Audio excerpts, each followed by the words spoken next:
I just realized with the stupidly huge spiky shoulder pulse, this man could literally run up and freaking shoulder check somebody for extra damage. Yes. I can see that happening.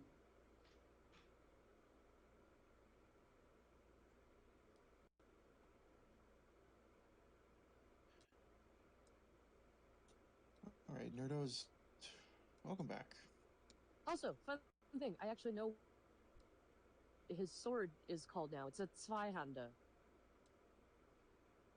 Nice. Yeah, the real historical sword design I picked is called it. Oh, nice. Daniel, maybe one of these commissions will get Willow commissioned for. One of these days. That's fine. All right, guys. Objections? Otherwise, I'll just jump into this and get us started. Fine with me. Are we doing any of the recording stuffs? I'm working on it, and semi-live. I'm just monitoring my frame droppage. See if it's passable. All right, well, if you need to do an intro or whatnot... Nah, fuck it. We'll do it live. We'll do it live. All righty. Oh, also, I managed to show my friend the footage of the Edgar reveal, and she was cackling. She actually made a short podcast of me telling the story from my perspective. Though not all of it was accurate because I hadn't actually seen the footage playback for a while. And she's thinking about posting it to a podcast and boosting us. Sweet. Choice, thank you. Nice. We just got to figure out format, but she's a fan fiction writer. Pretty strong following for this one fanfic she writes. Nice. Oh, nice. Alright, guys, let's jump into it then if we're doing it live. So, you have just returned from an adventure. Anyone want to try and regale me what that was? Shit happened. Very To good. be perfectly honest, it has been too long. Yeah, let's just go. I'm That's pretty what I sure remember. we just got back to the Arbiter Sentinels and requiring a new thought. Yeah, that sounds right. Oh yeah. Edgar had that little scene with the one that slotted into the other one like a friggin' puzzle piece and appeared for a moment, but Edgar's like, "Oh, this is interesting," and was like alarmingly calm, hyper about everything. Righto. Oh, right, and we got a whole bunch of crap. Yeah. Yeah, everyone got their own little... Just keep track of that. Let's see. I think Daniel and Willow and Glosson were the only two that really picked up anything. I was about to say, Edgar doesn't normally pick stuff up. That's right. Willow, do you recall what you picked up offhand? Because I will need to know that. I think I've actually got... Is this the notebook I wrote in? I've got like 7 notebooks sitting around me right now because I'm taking so many notes for the card game and shit. I got you. Look for that, and if you find it, let me know.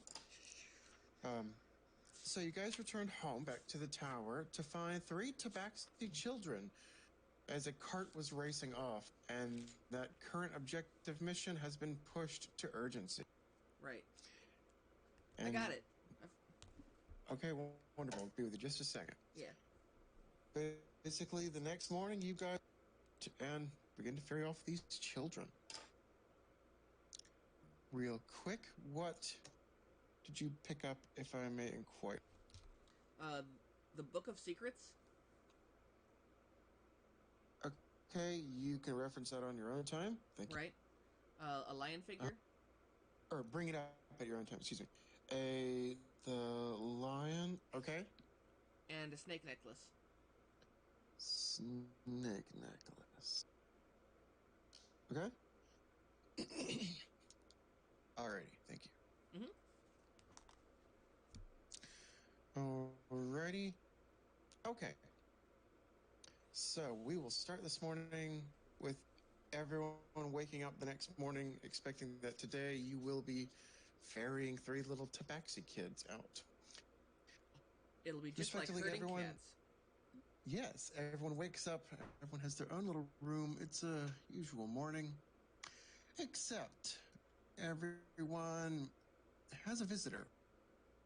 Between the 3 of you, who would like to go first?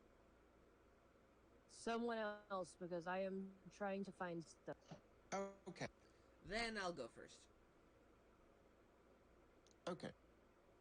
Willow, Yes. you wake up to a very you wake up a weight on your chest. Depression, no. It's not your normal depression. It's super depression? No, it purrs. Oh. One of the tabaxi children that is wearing nothing more than a pillowcase is happily sitting using. You don't know how it got in your room. As being a cat owner, you never do. True.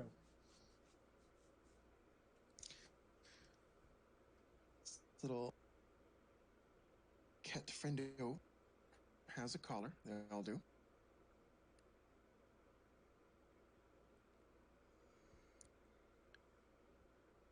Can I read So the color? you get rocks. Happy little loaf. Seems very, very just fine dandy sleeping.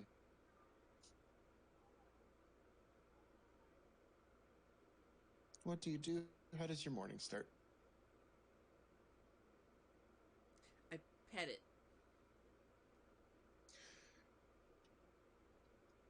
Rocks begins to wake up a little bit, and you get some pleasant purrs. It's nice.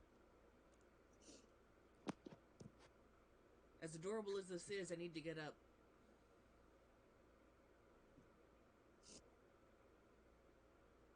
Would you be kind enough to get off my chest? Rocks just kind of blinks at you.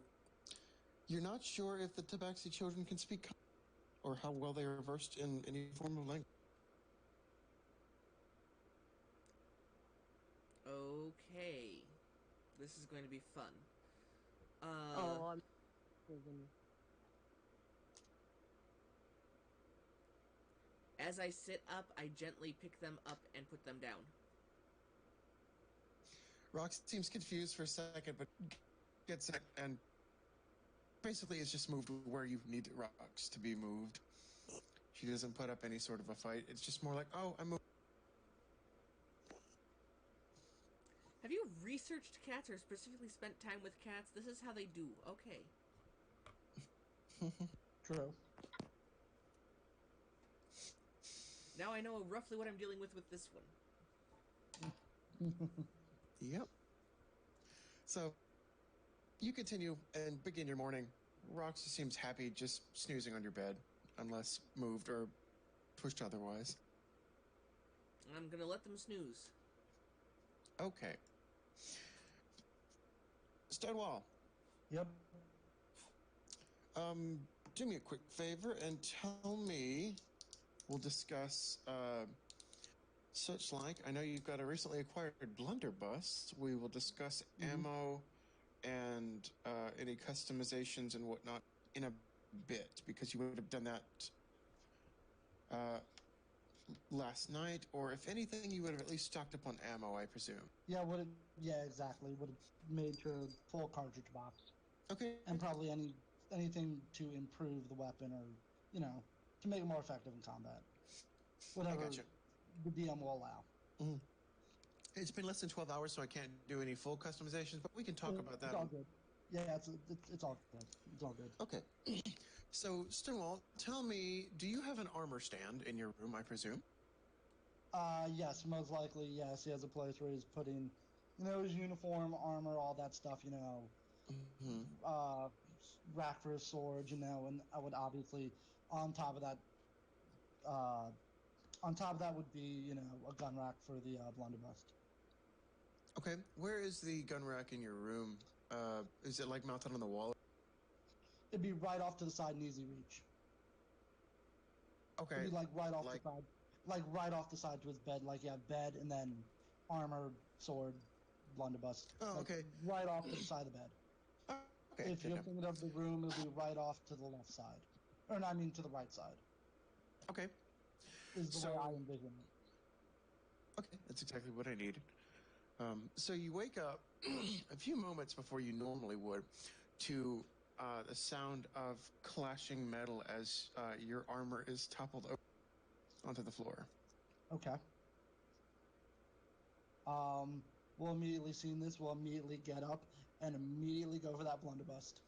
Or like reach for it at least. At least reach for it to be like, okay, this is something I will defend myself if this is a thing. So yeah. Not taking any chances.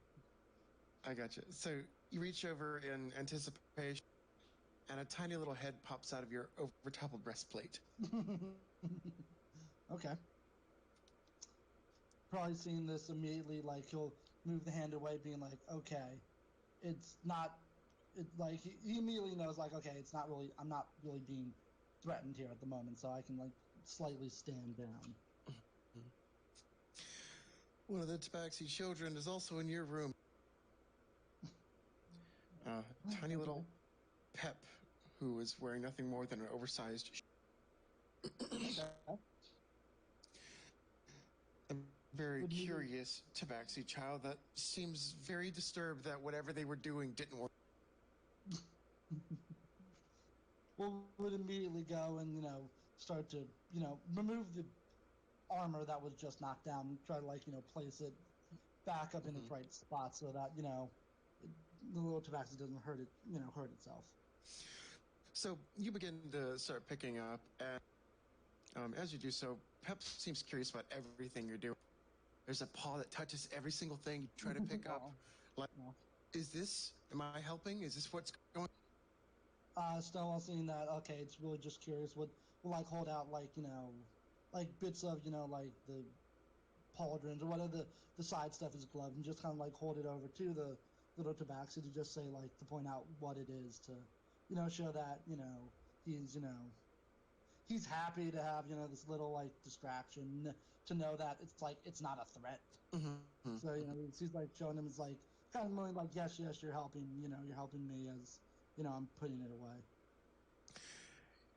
Pep seems curious on just wide-eyed, starry-eyed over every single thing you do or say. You're not 100% sure if Pep is fully comprehending what you're doing or saying, but they're fascinated and bewildered. Yeah. Having cats to do the same exact thing with my cat, so yeah, he'd basically be acting the same way as I do with my cat, just showing like, yeah, and showing how like little, like how the armor able to flex and move with his body, and just like that stuff, and pointing out like what crests and stuff mean, I gotcha. The badges and stuff, They don't little, get it, but just, they like to be included. Cute little things. Alrighty. Okay. So you kind of begin your morning, and Pep just seems to follow you with whatever. Alrighty. Oh boy, Donegan. Yeah. Tell me what your normal morning routine would be.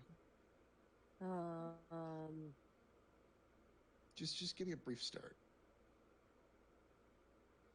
Do you get up on your own accord? Do you have an alarm? How would Donegan normally get up? Donegan would normally have an alarm if it existed. Like, I'm sure we've got a bell. I don't know how alarm clocks work here. No, we got mechanical clocks. Iridels can hook up everyone with mechanical clock. So yep, there would be an alarm, but he usually wakes up right around the alarm anyway. Would get up, do some morning stretches, making quite the show of it for anybody who ever cared to watch. Make sure that his mustache is cared for, that he is washed and ready for the day, then don his ever-present armor. Okay. And so you get a pretty normal morning, and we'll say when you hear a noise, your window. A very muffled voice of someone calling out just in general of a hey, hey.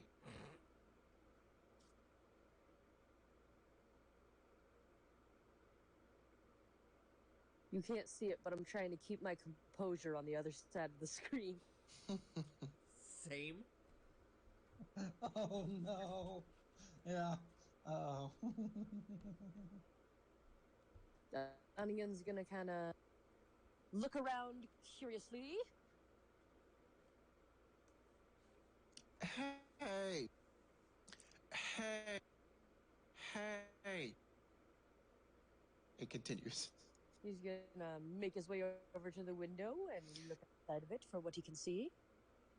On the tiny lip of your window, there is a tabaxi child wearing a collar and a small pair of pants. You don't know how they got out there.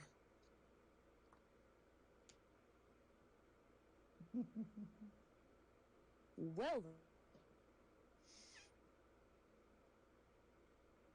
Hey, hey, hey. This tabaxi can speak one word in common. Confirmed.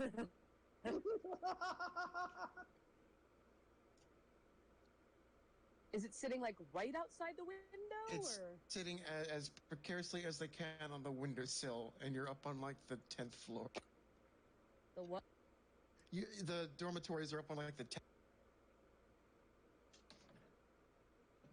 Okay, so my window has 2 shutters that open outward, from what I know. Alrighty. So, are they sitting on one side or the other? We'll say yes. Okay, good. I'll open the shutter that's on the side they are not on, so I don't need a child on the 10th freaking balcony thing. Mhm. That would be a smart thing. Just burst Lock through the the windows. tabaxi child. Yeah. Lock the tabaxi child seems intrigued that you're here. Hey, hey, and continues to shout at you. Hello there! Hey,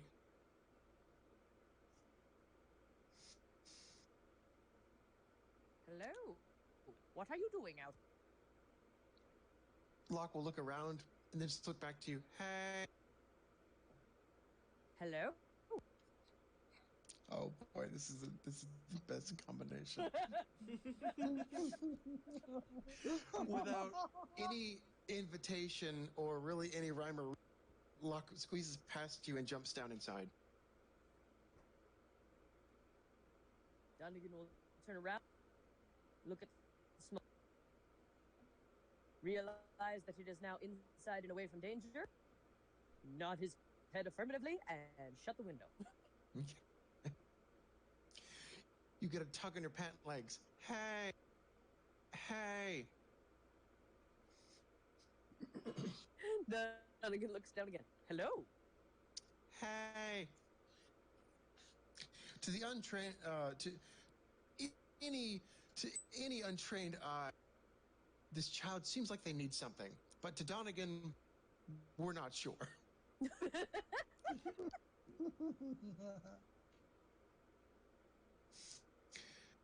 I can only imagine Donegan continues getting ready for the rest of your day, just with this tiny child talking about hey, and Donegan just happily going along with it and reciprocating hello. Yeah. Is that about right? Pretty much. Wonderful. Okay. All right, guys. So you know you're supposed to meet up about the probably either in the common room for the morning missile that you know you're supposed to be setting out. How do you arrive with children in tow? I just love that you tried to put the most annoying one with me, and you just ended up putting the most annoying one with the most complacently annoying one. To be fair, since Coco couldn't join, I asked which child do you want? Oh, so this is Coco's fault. Yes. Okay. Eh, Okay. This works. of course she gave Loki. Of course she gave me Loki. She took You were probably the first choice. he. Yeah. It chose you. Alrighty, guys. So how do you show up with your cats? I'll probably just carry mine down. Just under the arm, just like a little loaf. Yeah. Rox doesn't seem to mind. Before Donegan goes down, he is going to before Donegan goes down, he is going to open up his arms to see if the he's going to lean down and open up his arms to see if Kitty Cat crawls into arms on. There's a moment of questioning, double takes, as Locke doesn't seem to know what she wants, and then kind of waddles closer, gives a hug. Oh, can I do pick up hug? Nice. Yes, if you do so, you get happy purr. Yay! I carry Kitty downstairs doing happy. Okay. Never someone. How big is Pep? How big would you say Pep is? They're about 5 years old, all three of them. They're maybe about the size of, say, a kid, child. Okay.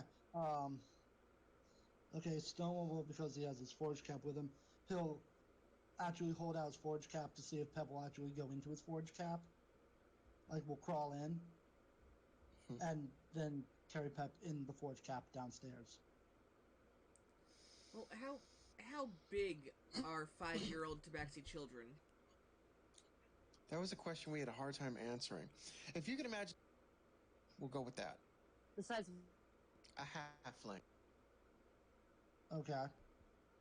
It's a little bit. So, Oh, that's you know. bigger. No, they're about. We'll say they're about the size of. Oh. Then that'll work, actually. Hmm? Yeah, I'll just stay with that. I'll stay with that then. Because he knows how curious, Pep was, so, we carried him down in the forge cap. Pep doesn't seem to take the bait. Okay, then. Then you will see, like, he'll be, alright, seeing that that's not working, he'll, put his forge cap on, take his helmet, see if the helmet will work. Double takes. Almost without any prompt. I imagine you've gotten to this point where you're ready to go downstairs, figuring out how to, coax or carry or have Pep follow. At the upturn there's an upturn of the nose at your helmet, and Pep just kind of walks out. It's like, someone's like, okay, so we're doing this then. Alright, let's get on with it then. Done double take being like, okay, this is how it is, this is how it is. Let's just go with it. You take the lead, and Pep will follow beside you without a. I love how I'm a player here that's not a real life cat owner, and I managed to freaking ace it with my Tabaxi child right off the bat.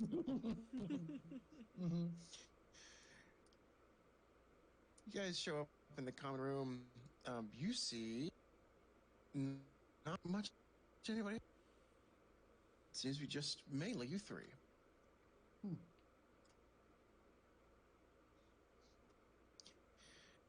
Except for a large brown oblong-looking pillow on the couch. Oh, wait, it's not a pillow. Your buddy Osmo is curled up on the couch. Nice. Perks his head up, stands up straight, gives a couple of deep yawn stretches. He absent-mindedly kneads the couch with his claws a little bit. Oh.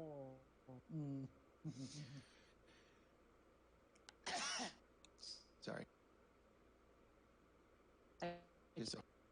Yeah, he gives a pretty nasty cough and just sorry.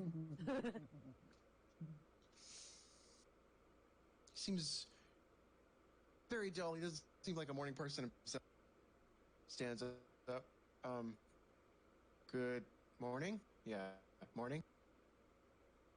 I'm going on assignment with you guys.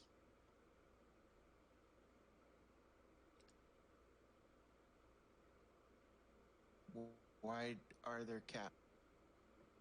He just kind of just stares blankly.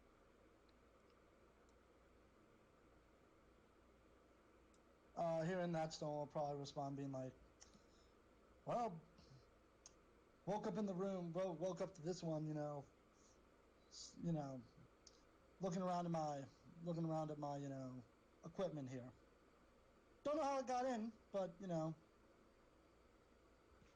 it's all of a sudden here. So your guess is as good as mine.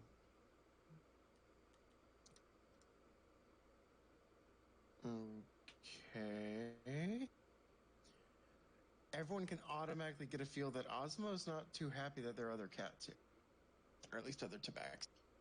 Oh, is someone getting territorial? Does Donegan say that? No.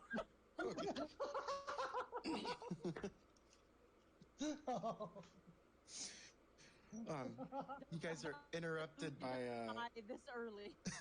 you get interrupted by a familiar voice of Malloy as he strolls in from the teleportation pad. Yes, there are other children, and you will do wise to behave. He's filling out very hastily this huge clipboard. He's rolling through papers and papers. He looks a little bit. He looks up from a moment and only sees about 4 of you here. Okay, that'll have to do, he continues right now. Everyone, you know your missive. He rips off one of the sheets of paper and just hands it to the nearest person who will happen to. Everyone knows their missive. I'm sorry, everyone giving me stock the kitchen and the rest of the tower because goodness knows no one else does it around here. Kind of mumbles off. If they care to join or end up joining, you have your teleportation pads. Sorry, he holds up a hand and pauses his thinking. Sorry, Sabrak's out. I'm starting you off this morning. Escorting the children from Utire up north. You remember the missive. I can... Do you want me to teleport your carriages to Utire? I can get you started. It'll be... You remember the fine. You're covered for it. You have plenty of excess. I just need to know if you'd like that done. He really seems busy this morning.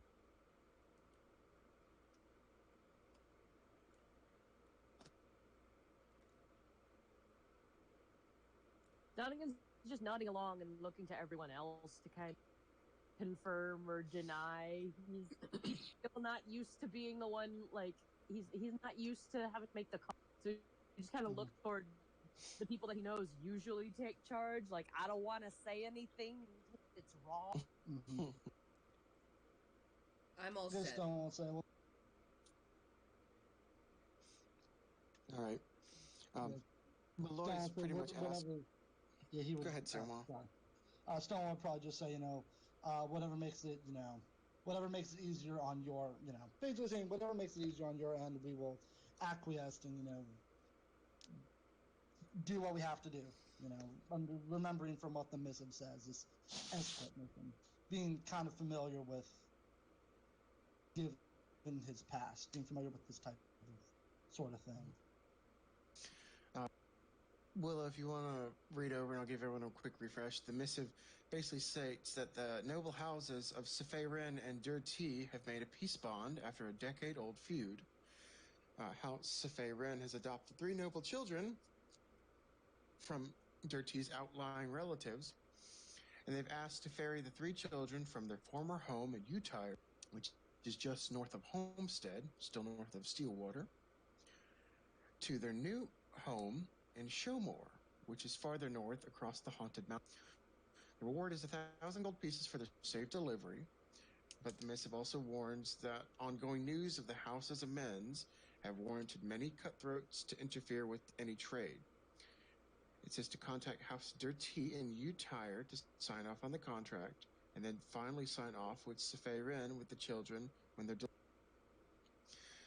Malloy pretty much just offers, you're good with the overflow in your bank, previous adventures, that if you guys want to spend 1,000 gold pieces to teleport both carriages or just 500 for one carriage to start you out at Utire, it'll be a quicker.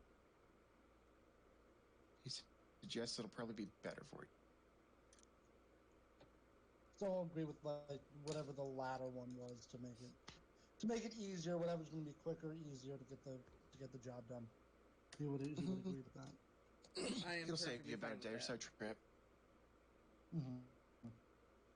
I'll nod. Was that a yes, Daniel? I'm sorry. Yes. All right. All right, he signs that off. He's sealed. He says, okay, good. I'll get you can hook up the carriages. I'll have the portal ready. Any questions? He seems almost a little impatient or either ready. I just had a personal question. That's just me that's in know. that I thought about. I remember that we had the like the fund that everybody put in. Did that include personal funds as well, or No, the money in your pocket is the money in your pocket. The party collective is the collective gold everyone gets for the completing adventures and whatnot. And right now you're up to 1,400 gold pieces. So you're certainly good to teleport both of your carriages if you choose. okay? I just for some reason I can't find Donegan's original inventory anywhere. So I had to go off of what was on his character sheet. So I had to like redo his whole inventory because I just don't know where it is. Goodness, I'm sorry. Yeah. So it's like I think I got most of the stuff that he normally carries. If he's literally picked like anything in old campaigns, I'm gonna have to like rewatch everything because I don't know what it is. I don't really recall you picking up anything because I've only really had you on the wedding and the trapping the trappers. Yeah, and even then, I like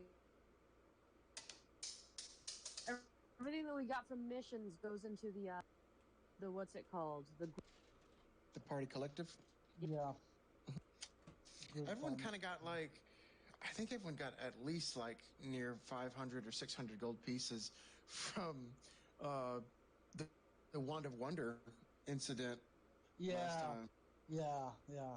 So if anything, if you want to throw down at least 500 or 600 gold pieces to your person, Donegan was there. Didn't Donegan give his away though? That sounds like something he would do. Because I'm almost certain that he gave his to someone, but I can't remember who. Did you not split it up between everybody? That's what I think I remember.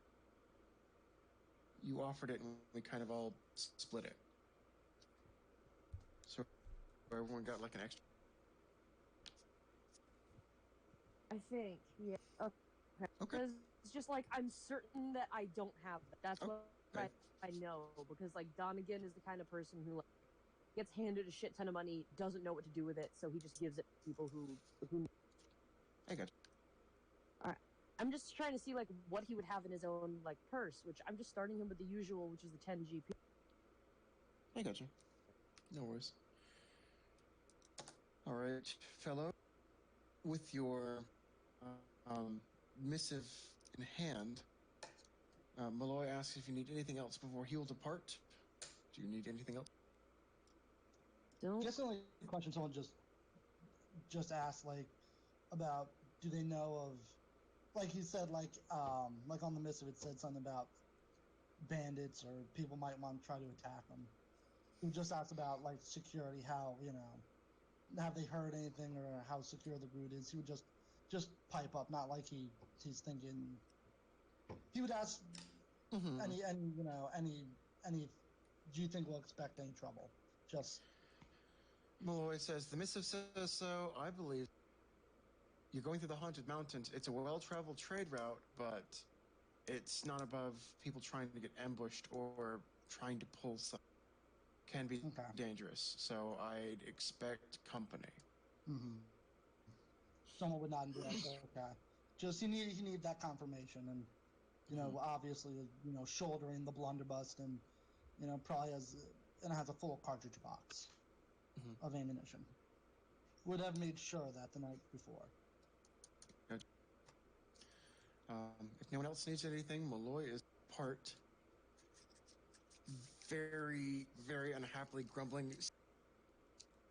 He kind of wishes he got some more help around. If he's really getting desperate, he should talk to Edgar. Wink, wink.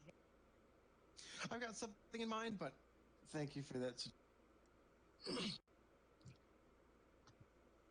Anytime that you need help, talk to Edgar. Just warning, there might be some like crazy shit involved. I gotcha. Any deals we'll have to make? So Osmo's joining you for this adventure, guys. Yeah. Nice. So, are we taking one carriage or are we taking two? We have a decent number of people. Osmo, being the roguish type, hearing about possible bandits or whatnot, suggests, is there pros or cons to taking one or two? On one hand, space. We have a few people who are kind of bulky. We don't want to be too terribly. On the other hand, if we squish it down to one carriage, that can actually easier to actually make it easier to not only move around, but it can actually take a target off of us. Mm-hmm. It's easier to defend. We're not. We don't have a longer train, even though it's two carriages. We don't have a longer train that we have to defend. So defense is easier with one carriage. DM, about how big are these carriages? Like classic covered wagon or a bit larger? They're a bit larger because if you remember, they seat 6 inside.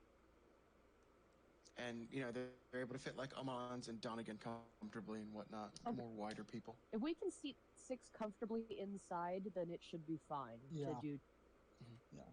They're sizable, so I'd say one carriage. Osmo is taking in all the information.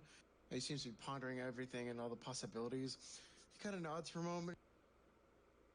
Okay, so scratch off the idea of a possible empty carriage as a distraction. Gotcha.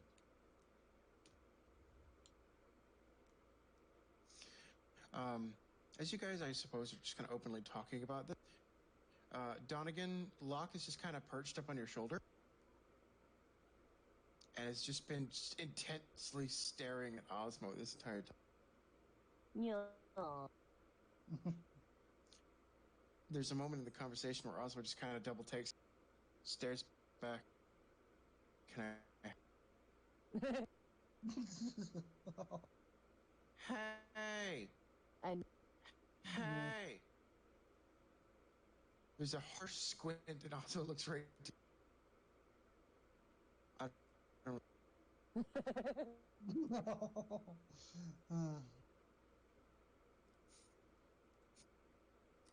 He'll turn like 25 degrees away from Locke. Okay. All right, guys. Between the three of you, what is our final verdict? One carriage, two carriage.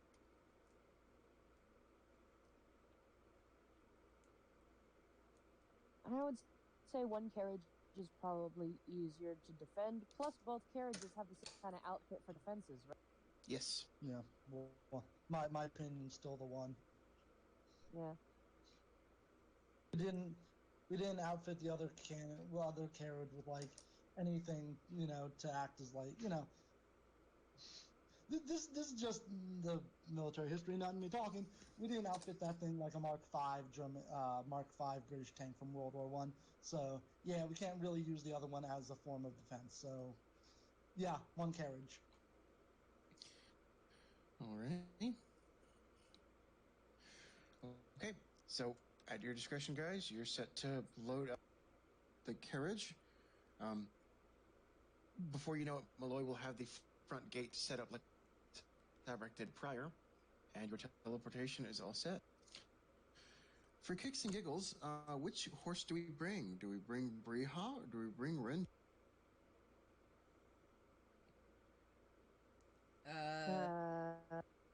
There's really no difference in specs. It's just a matter, do you want a male horse or do you want a...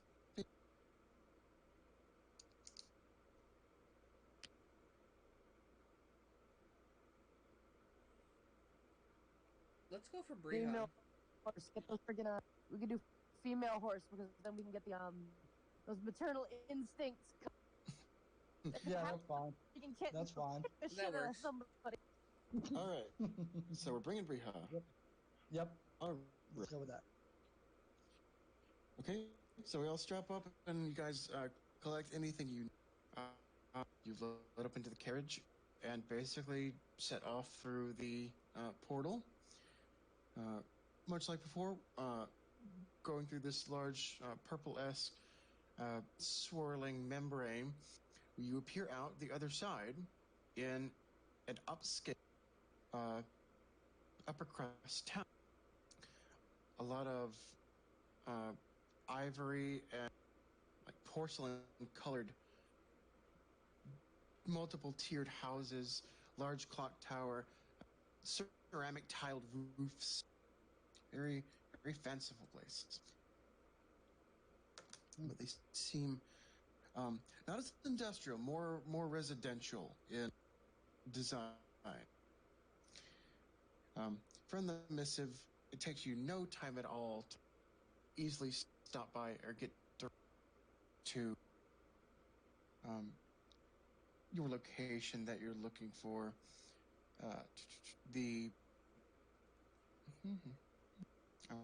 I'm always going to get confused, so I have to reference the missive myself.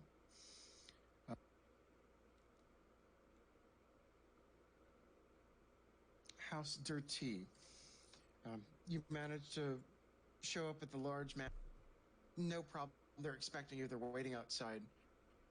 Normal, common folk. Nothing particularly nothing seems suspicious or off about them. There's a couple lords and what looks like extended family, but they're all waiting for you. Fancifully dressed. Nothing particular. They have missives and they're all prepared to sign off that you are, delivering these children. So it kind of goes by pretty easily. Any questions, comments? Anyone want to? Nope. Donegan is just having fun giving ear scritches. Mm-hmm. All right. So one half of the missive is set, and once you arrive up in Showmore, get the missive signed, deliver the children, and you're all set. Okay. The path that you choose, the proper trade route to go up through the Haunted Mountains, will probably only take a couple of days to get there and a couple of days to get back. So pretty. Okay. All right. Give it just a minute.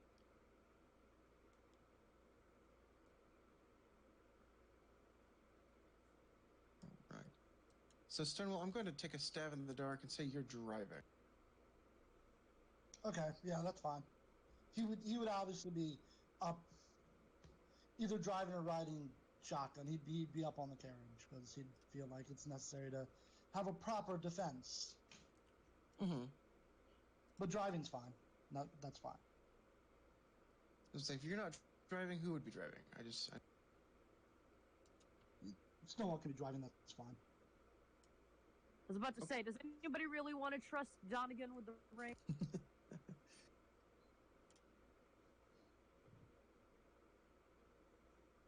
Let me answer that for you. No. Yeah, I was gonna say probably not. Yeah, no, that's why Stonewall's fine with driving. Like, no, he can easily, drive the carriage, have his blunderbuss, readily on hand. He can probably wield it with one hand. All right. So the Haunted Mountains are a large stretch of mountains across the border of Litlier here, of this northern continent. Gets up into classic cliched mountains, cold, snowy weather, high altitudes. The Haunted Mountains mainly gets their name from a lot of people trying to pass off of their trade routes, and unfortunately dying along the way by some means. And also a superstitious fact that a lot of people will end up bringing their dead ones to be buried up in the mountains. So a lot of marked gravestones, just ghost motif in general. Okay. The point. Excuse me? But what's the point of hauling your dead all up here? You can actually research this. There's not a universally agreed upon reason. Some people go for tradition. Some people say it's a superstition, saying that they will bury their loved ones to help ward off evil spirits that may lurk about. You'll get a lot of mixed answers. Hmm. But that's a very good question.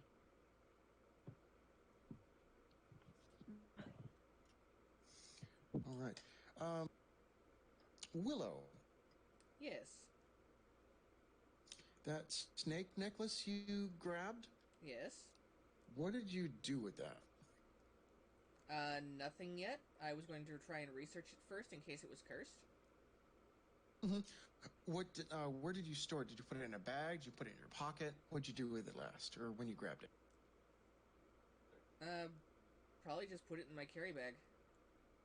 Surprise, bitch! It turns into a real snake. Now you got a snake in your pants. Okay.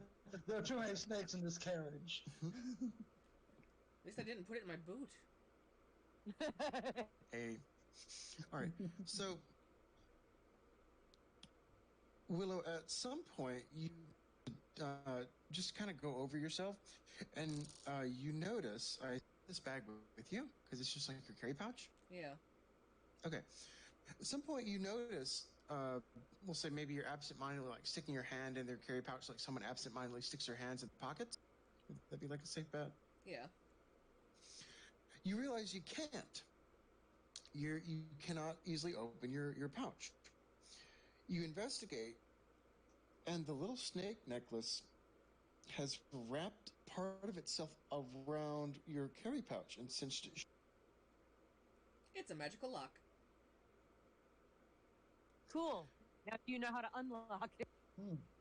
Yeah, I asked that would be nicely. important. I mean, you asked nicely. It doesn't seem to do anything. Well, The head of the snake has wound around your bag and just kind of clamped onto another part of it, like a classic snake-style necklace. You obviously know this necklace has magic to it, but you're not sure if it's specifically a lock. Here's the necklace from when you picked it up. What do you think it could work like a lock? cool. How do I undo it? Yeah, easily done. You do manage to. The head is actually on a hinge, so you unsnap it. I snap its neck, okay.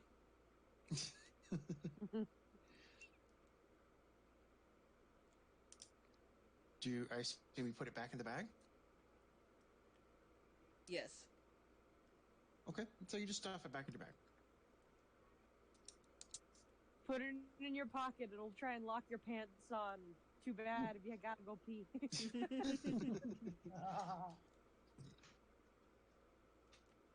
Alrighty. So you guys set off out of Utah once you have the missive. It's only about an hour or so of travel before you hit the border, and basically there is a point where this countryside kind of falls away and turns into more grayer landscape as you begin to approach the base of these mountains. There is literally a stopping point where it looks like a large crevice cuts into the earth, and there's one clear, very massive rope bridge that cuts across, obviously made for passage of heavy carriages and whatnot. It's reinforced, but appears to be the only obvious way over this crevice. It looks like it leads directly into a mountain path. If you address roll 20, you'd be looking roughly something like this, an obvious entrance to a pass. Ooh, pretty. Okay. Okay. Eh. There it is. Okay.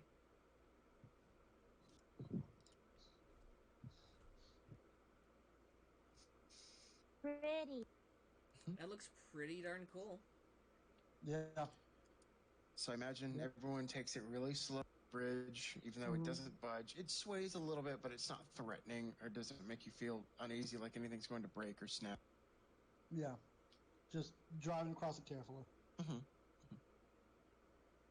So as you're crossing over this bridge, you do notice that basically a lot of your tone changes. We get more clouds. The temperature drops significantly, maybe about 20 degrees. And as you cross over about the midpoint of this crevice, there is just this rush of wind, of this current that's constantly flowing through. And instead of birds or the ambience of any town, you're met with cold winds. Oh, jeez. Okay.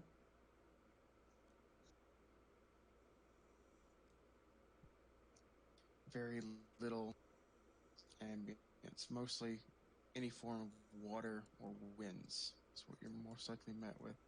More somber, a little bit eerie in a way, but I mean, not too spooky or anything. A very juxtaposition, but very quiet comparison to, say, city life. Alrighty. So, it's mostly just quiet travel down a rocky path as you guys pass through the beginning of this mountain pass. Anyone want to give me any flavor on this otherwise little dull drum ride? With all the cold wind passing by, Jollygood's gonna get curious and stick his face out the front, like right next to Stonewall. Stonewall, if you care to turn and look at him, he's gonna manage to stick his face out right as a nice big gust hits, and for a brief second, he looks like a dog that stuck his face out the car window. Yeah, Stone would probably look because he'd probably hear something moving. He'd probably just peek from, driving the horse on. He'll look and see this happening. I know one thing is probably with this because Stonewall would pull out his greatcoat, which he keeps in his pack in case, or in case stuff like this happens. He probably would have, ruffled that out or asked someone to grab that for him, and he'll be putting that around him as he drives because, he's exposed to all this because he's not, inside the carriage. He's, driving the, outside. Exposed to the elements. Yep. But something he's, not, not unfamiliar with. Yeah. And he'd be contemplating that actually as he's driving because he has time to contemplate. Things he probably shouldn't be contemplating, but he's, like stuff he probably wouldn't want to be contemplating, but he's contemplating them nonetheless. I gotcha. For the most part, Willow, Rox seems just happy wherever Rox was last placed. Good, I got the easy one.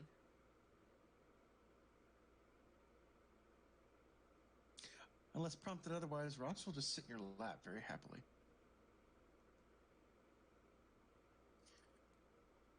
Donegan, Locke is kind of just hanging about on your happy. Locke seems to be happy to be up high.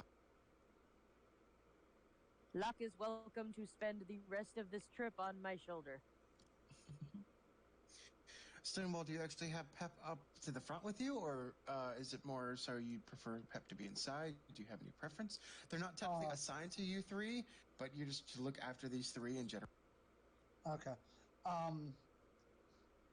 If Pep wanted to be out where Stonewall's in, Stonewall would be concerned because of the elements, the I was wind about to say, I wouldn't so he'd most recommend. likely want to make sure Pep is like, inside the, carriage and that people are watching Pep from inside while he's busy driving the carriage outside. That's fair.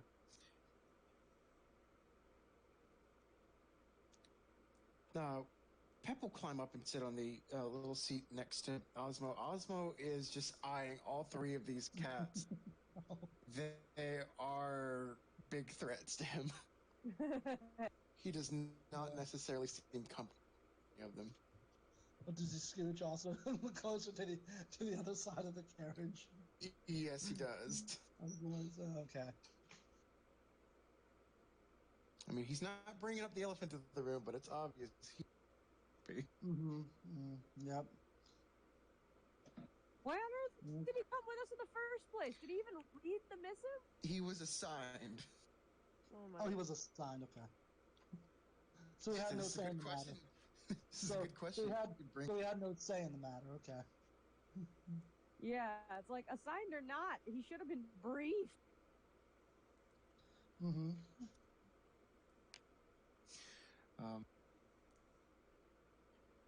Seeing awkwardness set through, he'll actually chime up himself and kind of take charge and say, "I don't really like other tabaxis."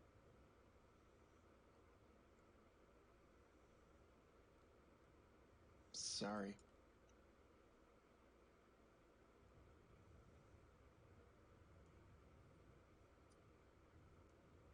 Trying to think how to phrase my question.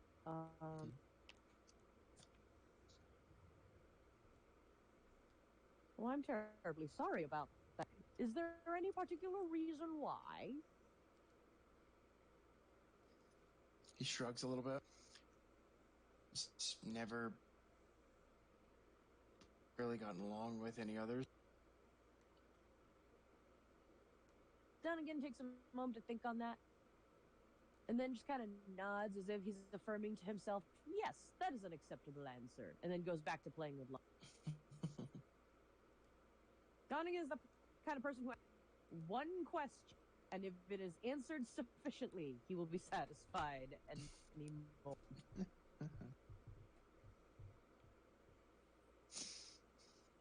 All right. Well then, folks, it's going to be a normal day of travel. Okay. Through a little bit of snowy path, some flakes here and there. Otherwise, it's a pretty quiet travel. On the way, you do pass a few alcoves cut into the mountain path where you'll see people have used natural stone and tried to erect graves or markers of some kind. At one point early on, you do see a kind of on a plateau that someone has carved out. Looks to be a impromptu or hastily built, maybe a mausoleum. But all along the way, you can see signs of graves and markers, mostly unnamed and without any form of, recognition or any names, anything to depict who or what they're for. Okay. It's kind of a very somber and, in a way, there's a bit of sadness to it all. And well, you kind of just explained. So there are no crests or anything on these graves to, I would say, they're just kind of there. There's nothing marking them, or none of the ones stand out. Besides that, what it used to be early on. There's some larger, large slates that once had stuff cut or etched into them, but have kind of worn away with some weathering, so not really any readable. Okay. No, for the most part, it'll just be, a recognizable pile of precariously placed stones. Okay. Maybe a tarnished helmet or, a piece of insignia, but nothing immediately recognizable or that hasn't been weathered. Okay.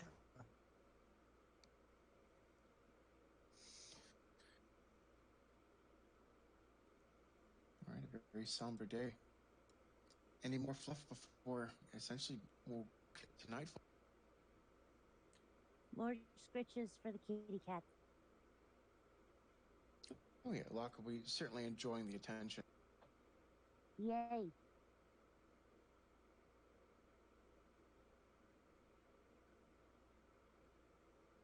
right. Let's see here. I will note that I assume we'll take a break at some point during the day. Let's say you guys will take a lunch break. Moment, step out, stretch your legs, and all that jazz. Everyone hand out rations or whatnot. Whatever anyone would like to do on their lunch break. Mm-hmm. Let me flesh that out, if you will. So we'll take we'll take say a midday break or whatnot. What does everyone do for a quick break? As we'll say, we pull the carriage over, give everyone some time out of the carriage. Sit down. Is this still on that mountain? Is that? Oh, sorry. It's okay. I was just down and eat a sandwich. Okay. Donegan has a sandwich. Yeah. Is this still on the mountain pass? Yeah, it's still on this very long mountain pass, but you just kind of pull over, I presume, just politely, and just everyone gets a break. Mm-hmm. Okay. And there's no wood or anything nearby, is there? Like any? There's really no trees, no sir. Okay. Just want to say because most likely someone will try to build a fire and put So his mess equipment out to actually start heating up, like hot water to heat up actually something to make hot food. I mean, yeah, I imagine just talking you would have pulled up. I imagine someone would have thought to bring, or someone would have packed like some emergency logs for like an impromptu campfire if you can't find anything along the way. Most likely there'd be supplies of that, so someone would be building a fire and boiling stuff to make, boiling water to make. If people want coffee or whatever, and to be able to heat food up, because that's what he would be doing. I got you. So that we can stay warm. Awesome.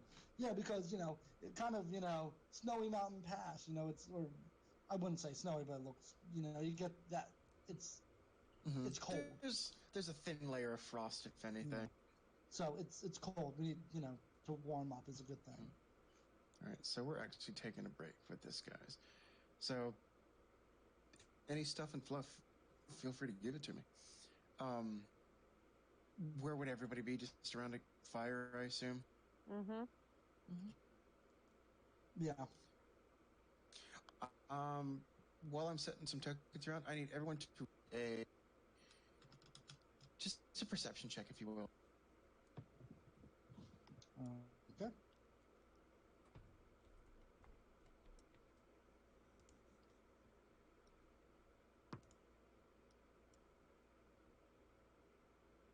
Ooh, nice. Oh, wait.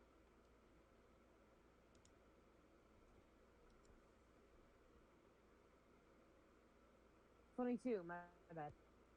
All right, okay. Stonewall, what you got? I got. I keep forgetting Donegan has a massive perception buff. Got 17. Okay, so all three of you, as you step of the door, we'll say on this right-hand side, everyone, at least at one point, notices there is a discoloration of the wooden paneling that makes up the outer layer of the carriaging. The dark wood is actually blackened, almost like it's been charred, but it's just discolored. And this is where? It's on the door, just below the window.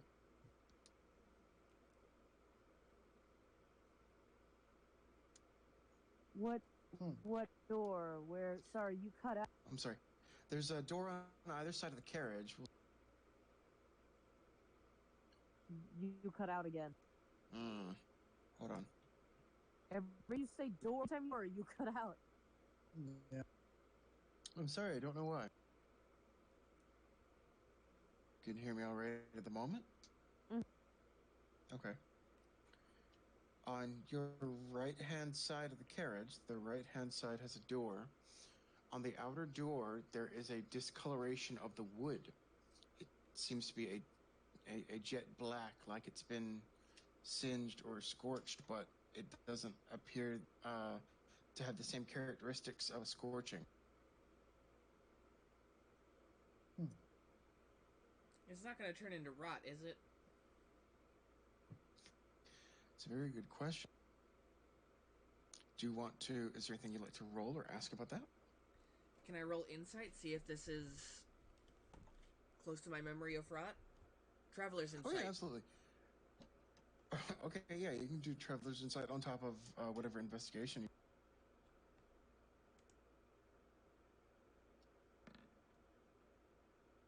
Traveler's Insight, you always get advantage if you recall.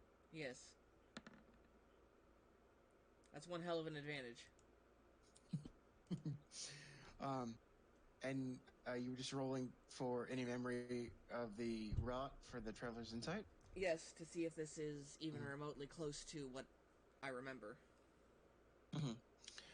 I will say along the way you have noticed, like along the edge of the road, tiny little collections of it because it is cold enough for rot. But you don't immediately see anything that's going to be big enough to cause a threat. Unless it were to get a little bit colder, you've seen it survive in worse places, but it's like on the verge of just being freezing. So it's not the prime optimal temperature for rot. It needs to be a little bit colder for it to really be a problem. But Oh, right. the mark on the door just seems like the wood, for some reason, is just like someone's changed the color on it. There's no texture difference. There's no visual difference other than it's just been sapped of its color. And you're positive it wasn't like that before you left.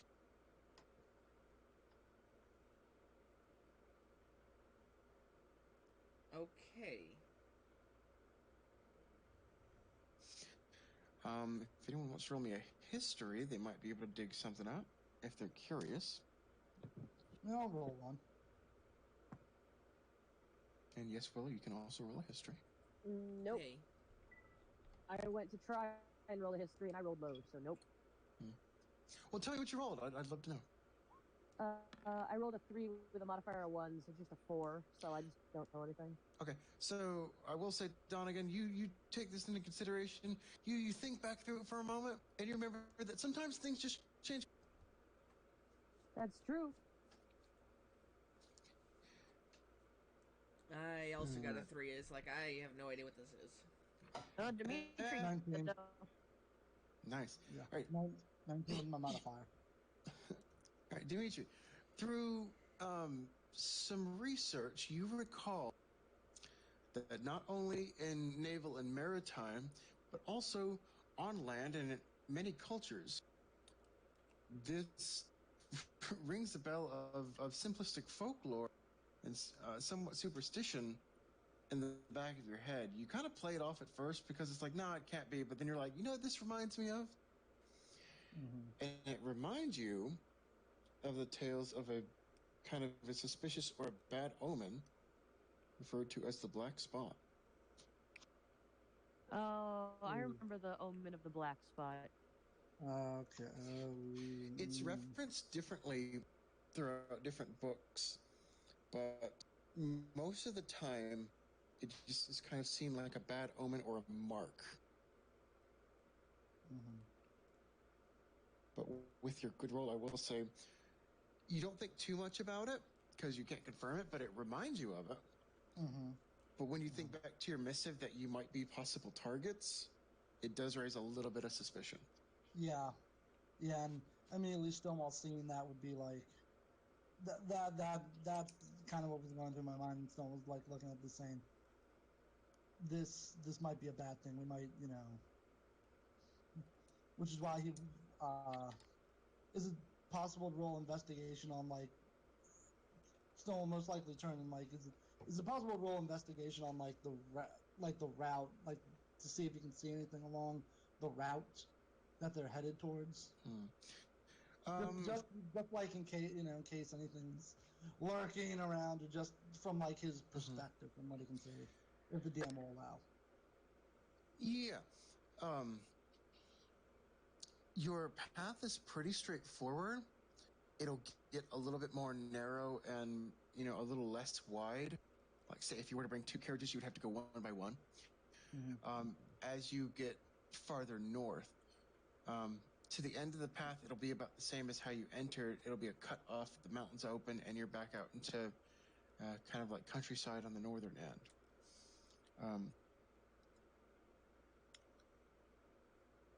I will say, January, with that roll for Traveler's Insight about the rot, it's not in conditions now, but you do know traveling north, it'll probably get a little colder. Last you predicted the weather, you don't imagine anything will be significant. Okay, good. So you think, unless a storm or something blows through, which it's not predicted to, from the best of your knowledge, you should be fine with rot. Well, I should definitely be fine with rot, given the fact that I'm fire, so... Fair. Alrighty.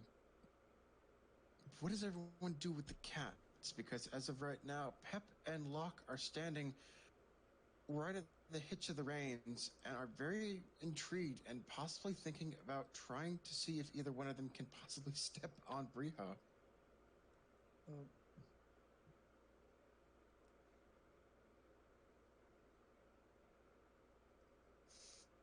And Willow, unless you take her outside, Rox is just going to sit on the seat. I'm just going to let her sit on the seat. That's fine. Sleepy cat.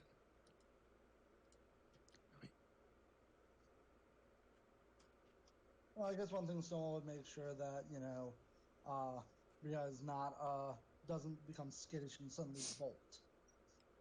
Because that's a possibility. No, it's fair. You guys have gone through carriage battles before. They're pretty well. Okay. They're pretty well behaved. Yeah, he would look and just make sure that like they're not, gonna disrupt the horse or motion to be like, do they want to come near the fire? They're doing that curious thing where they're reaching out a hand, like, I think I can try and step here, but I don't know if I can. Okay. They almost seem to be challenging each other to see if they can try and step on the back of this horse. Does anybody have a squirt bottle? Okay. Osmo says I got a canteen. Does that work? Nah, that'd be too much water. Wouldn't get the point across. Could throw a snowball at him.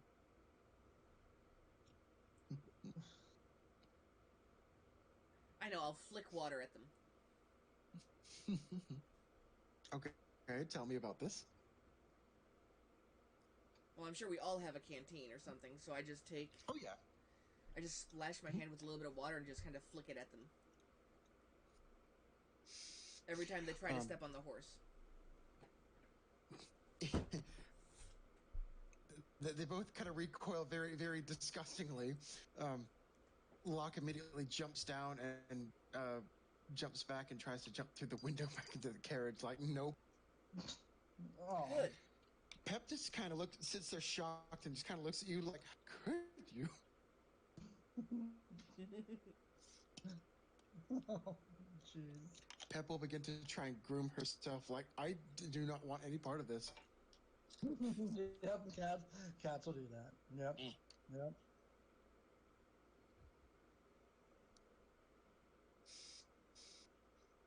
First of all, be looking back, making sure, like, as long as they're fine, they're safe because, their job is to escort them. So we're going to make sure that, nothing is happening, keeping an eye on the surroundings. Right. While they're taking this little reprieve. Alrighty. Anything else particular? Otherwise, we have a break. We have a little, like a midday meal or whatnot, and unless there's something else, you guys will kind of pack back up and continue on your stay of travel. Yeah. Yeah, that's pretty much nothing. Nothing here. All right, fair enough. All right, so essentially, you guys pack up and do what you need to do, and get back on the road. It'll be another, 3 or 4 hours before the sun will begin to set, and being in the mountains, it gets dark a little bit earlier than anticipated. Mhm. But you do find a little alcove where you can set up kind of a camp for the night. Okay. I will pull that out real quick.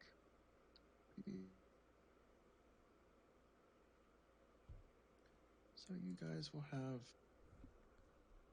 a little camping alcove.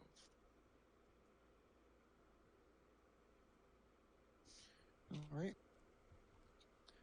So, unless anyone tells me otherwise, I imagine you'll take an alcove and kind of prepare for the night. Yep. Mm-hmm. A lot of the day has been pretty somber. Idle chit chat, nothing groundbreaking. The cats have been pretty complacent, just mostly sleeping. All right. Well, as we are actually settling down for the evening, I'm going to take a real life quick breather here. If we can all take a quick break. All right, that works. That's fine. Bathroom break, and we'll get back to evening shenanigans. Mm-hmm. Okay? We'll be back in a minute.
Like a bean burrito.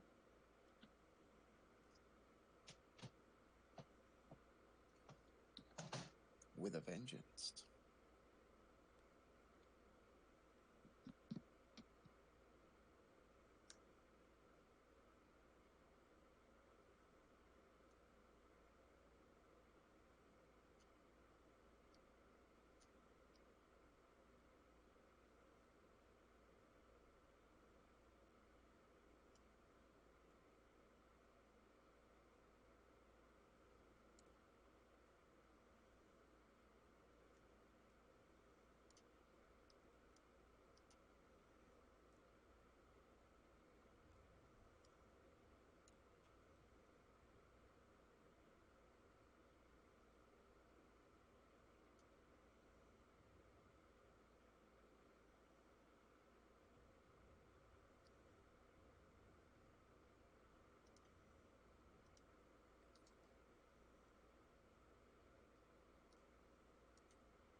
the meme site was down last night, and I'm looking at all the comments and posts, and it's quite hilarious.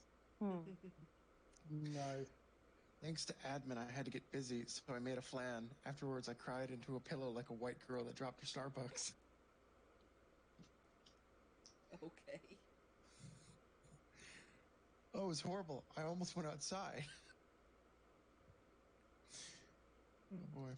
Well, I'm sorry. I've been back. I was waiting on you guys. Yep. I've been here the whole. I was waiting I'm on sorry. him. Okay, so we could have been playing. Got it. Goodness, I'm sorry. I I've been announced here. I was back. Maybe I cut out. I'm so sorry. No, I've been here the whole time. I never left. All right. Well, then I'm good. I'm sorry. All right, cool. No, I just fit in a quick nap. Nice. Yeah, a long rest. Alrighty. It's evening time, just after sunset. You guys are setting up camp and whatnot for the night. What are we doing with the cats? Play.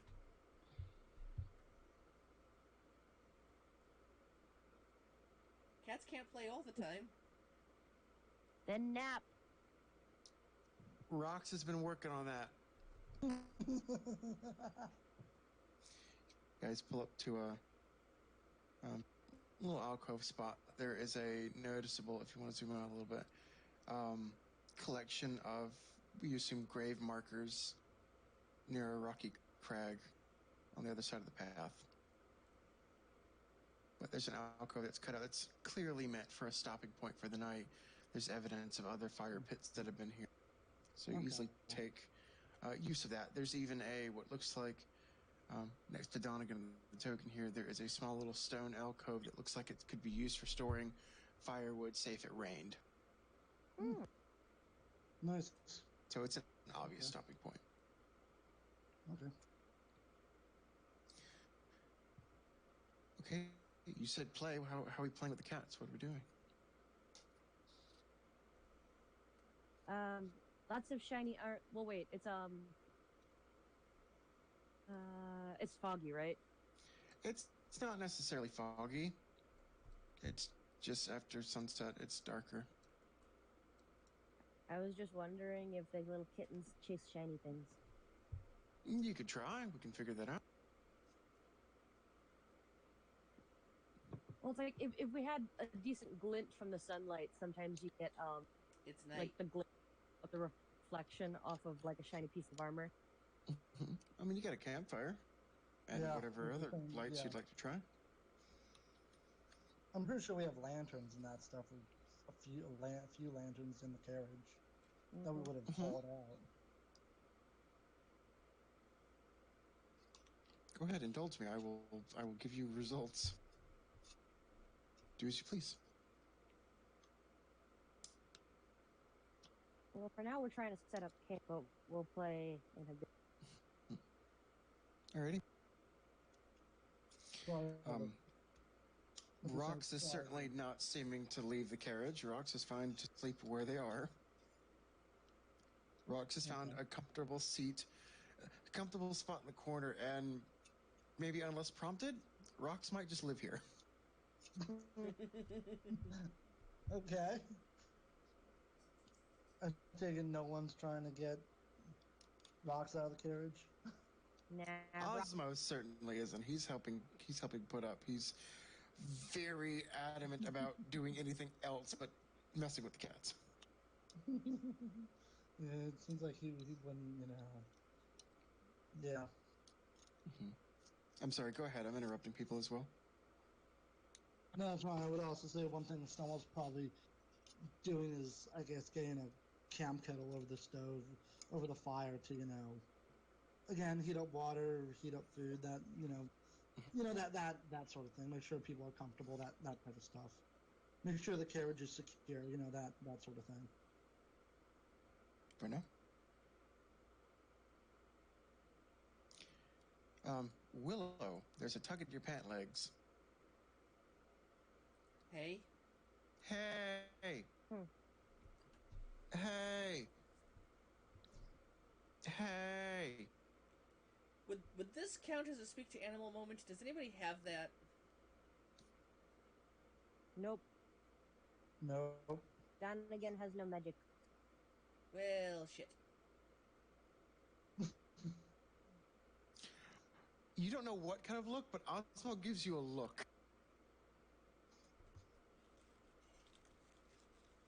How? What? You're not sure what kind of look you're meant to interpret it as, but Osmo gives you a look.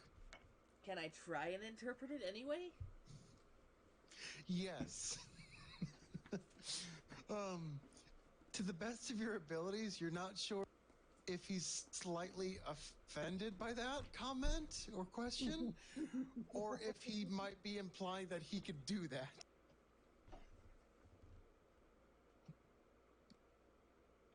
Oh. Oh, I see. Mm-hmm. Okay.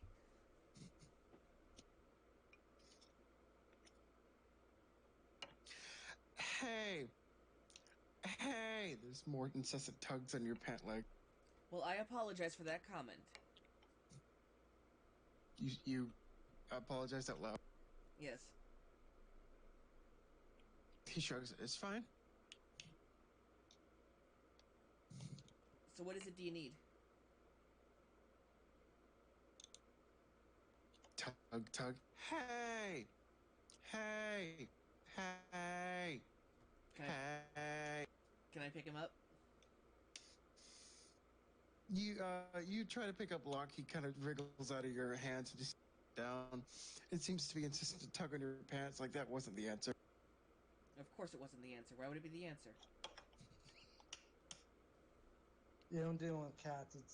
You always have to go the roundabout way. I deal with cats on a daily basis. I'm not used to not knowing what one needs. Mm-hmm. Yep. Same here. Our great and merciless DM has decided that this cat is going to be completely obnoxious. Yep. We'll say Ozma was just putting fresh fire on the firewood, and he'll get up from that, kind of straighten his back a little bit, and kind of nonchalantly, but very I don't care if this gets solved kind of manner, say, I think they're probably hungry. All right, that's an easy fix. Thank you, Osmo. Because, I mean, I'm hungry. I don't think they ate today. I did feed them.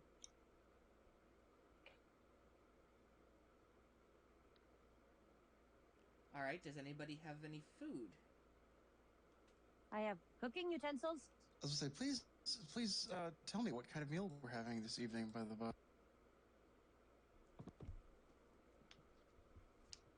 I don't know. Well, obviously, there's a kettle on the fire. I don't know if we're making stew if people want that. You know. I just have basic rations. It's up to you guys. Whatever you decided to bring. You know. Now, see, here's the problem whenever you say whatever you guys decide to bring, because anytime you give me that option of, yeah, whatever you guys have on you, remember that Donegan always has weird shit on him. Okay. Yeah, I was reminded. I was like, yeah, that's probably like, yeah. This man once tried to play water-filled bagpipes. Let's not forget that. Mm-hmm. Okay, so what does Donegan pull out of his armor of one? Donegan is going to pull an entire freaking walk out of his armor. And just Alrighty. Nice. Yeah. like, who wants stir fry? All right, what do we have to stir fry? Okay. So hold on one sec. I know this the is cat. Oh God. Yeah. No. You cut me to it, but I still want to pull this off. So is everyone fine with the seating arrangements I just kind of placed everybody at? Yeah. Okay. So Willow, you don't even need to roll, but you're pretty sure you heard Osmo go, cat.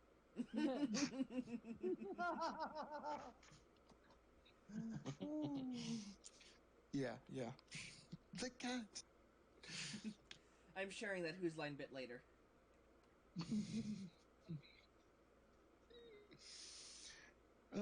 Yeah. No, I'm sure the carriage at least comes with, we'll say, like, some sort of food storage where you guys can kind of fill up for cooking meals and whatnot if you choose to. like what we have. Obviously, with having camp equipment, having Stonewall has we're roasting spit out camp kettle with just heating up water for basic having hot water on use and like roasting some sort of probably salted meat because refrigeration's probably not a thing and some sort of frying pan roasting potatoes with some sort of mean potatoes, something like that. You can make magical refrigerators, but I don't think you've commissioned or asked anything about that, so it's not a default. Yeah, that's why I said what I said, because we didn't really commission any of that. So. Well, there's some stuff that like travels really well too that I'm almost certain Donegan could find in the cupboard there. Okay, so paint me a picture. What are you guys doing? Don't fault me. I've been watching a lot of binging of Babish food lately. So. No, you're fine. Oh no, I've been watching a lot of that too. Actually, no, it's got to be the D&D with Boris.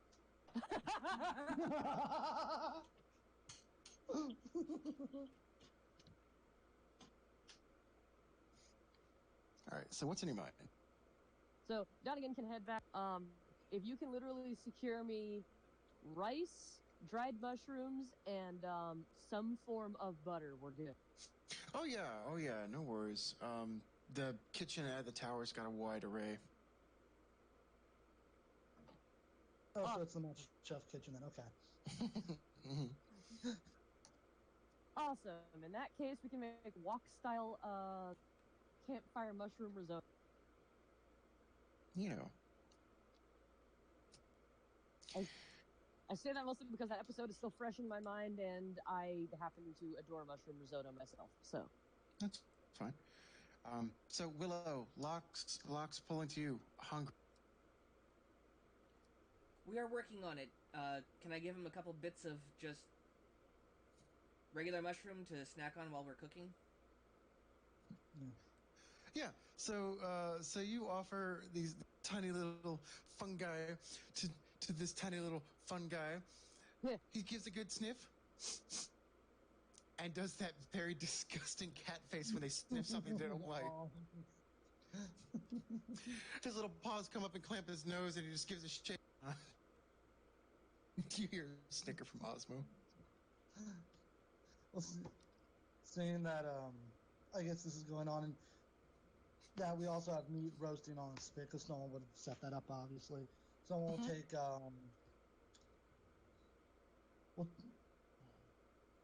he also has a small, let's say he'll take his sword and actually start to carve, like, pieces of this meat that are cooked on the outside, put it in, like, a metal plate or whatever, and, again, offer it to the cat. Amidst setting all this up, someone looks over and notices that Pep has found their way on the back of Bria and is happily sitting there. The horse doesn't seem to mind. Someone would lift the plate towards Pep and, offer it like, do you want any? Kind of Pep leans as far as possible towards you to get a good sniff without attempting to leave the horse. Someone probably seeing this after would probably just get up and move over to Pep and just, be like, do you want something to eat? All right, go for it. Actually, move your tokens and whatnot. Let's play game. All right. So Willow Locke doesn't like mushrooms, apparently.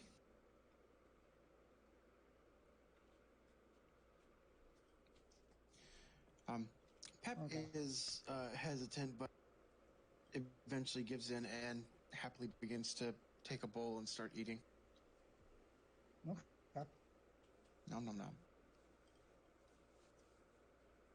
When you feel, it's no motion when, Pep has had as much Pep wants to motion, like, probably saying, don't know if Pep will understand, and will say, do you want more? I can get you more. There's a point into the plate where Pep seems to stop, and it seems like you're unsure. Pep has dug, a good chunk out of the middle, and the bottom of the bowl is showing, and Pep just holds the bowl up to you like it's all gone. Oh. So I'm saying that, I was like, well, I should probably go get you more then. And we'll, go back to the fire and You rinse don't. and repeat. Hold on. You don't It's even the need to go to cycle. the fire. You don't even need to go back for more. You just shake so the bottom of the bowl's not showing, and Pep seems exasperated that there's more food all of a sudden. Yeah. And I'll be goes like, back for more. yeah, I'll be like, tis yours then. All right. Willow, Yes. what do? What do? Well, I'm cooking, so. Hey! Hey! Can I give him just a piece of the meat from the fire? Oh, yeah, no problem. Yeah. He takes that a You're lot not better. part of it, but yeah.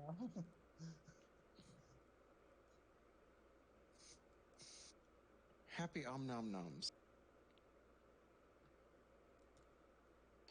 No more haying, more like quiet noms.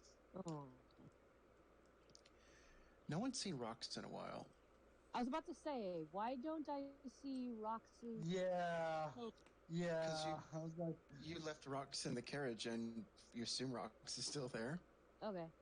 Can we check the carriage anyway? yeah, I would just say, can we check the carriage? Yeah, absolutely. Yeah, Stonewall, you're close. Yeah. Yeah. I guess Stonewall would be like, thinking on that notion would actually go and check on Rocks. I mean, 9 times out of 10, the cat probably hasn't moved, but just in case it's that one time. True. But there's always that one time. So you go over, you peek in the window. Yeah, Rox is still asleep in that corner. Hasn't moved at all. Okay. Just making sure, Cat is safe. Mm-hmm. And seeing that, Stone will return to the fire and report what he saw. Unless he'd probably mention, he'd probably shout it out, being like, okay, Rox is still in there asleep, Mm-hmm. Let the cat sleep, Neat. I guess. So, dinner time, everyone, for the most part, gets their fill. We'll chit chat and share whatever stories you feel like. Ozma will semi-open up a few little stories of his bounty hunting days. He mostly brings up, since he's got you guys here, he actually inquires about your personal experience through the dungeon bubble where you guys met. And you guys kind of share both of your side Mm-hmm. of all the weird nonsense you found. There's a moment where Ozma seems to hold a bit of a grudge. And he says, as he finishes a plate of a little bit of whatever food he's picked. Oh, we'll say he's got a plate of the rice too. And he'll say, I got a strong question. I don't know if any of you personally know him, but what's up with the guy that stabbed me? Blonde, diphead, whoever he is.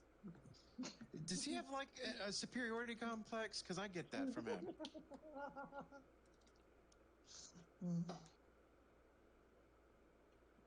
Donnie is eating his food. He doesn't know what y'all are talking about.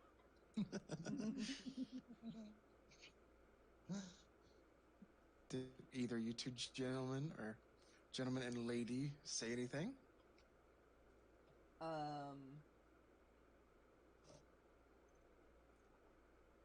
I don't know what was up with him. Hmm. And whatever. I guess I've met worse people.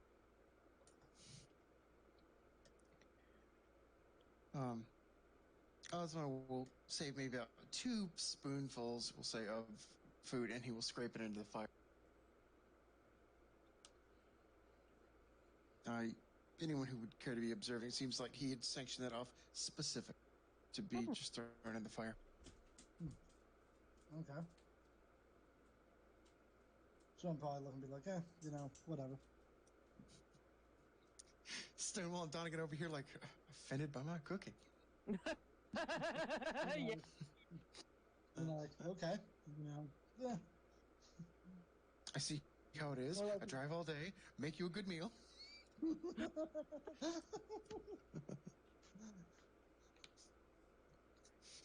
Alrighty.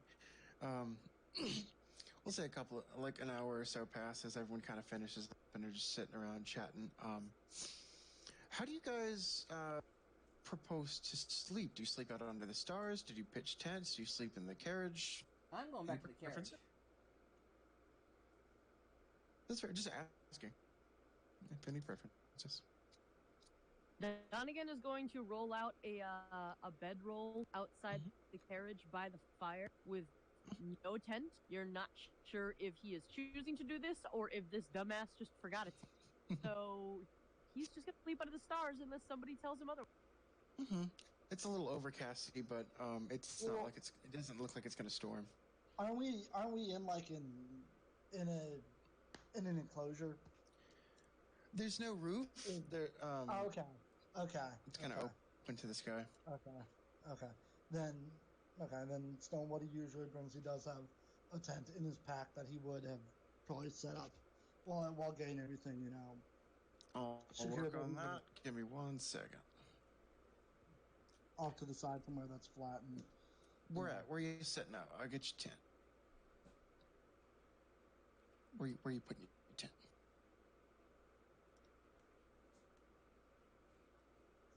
Like right nearby where his token is, like. Yeah, that'll work. That'll work. Okay. Yeah, that's good. That works. All right. Yeah, he has a wall pin about that size that he can fold up into his pack and easily can probably be transported in the carriage. But he was seeing this, there's enough space in it for more than like one person. And he sees this, he says, he'll offer, there's space in my wall tent here. If people want to, if you want to sleep in that and get, away from the elements. He'll say this to like the group and offer to anyone who would possibly be interested in sleeping in shelter. Donegan, there's an open offer for a tent.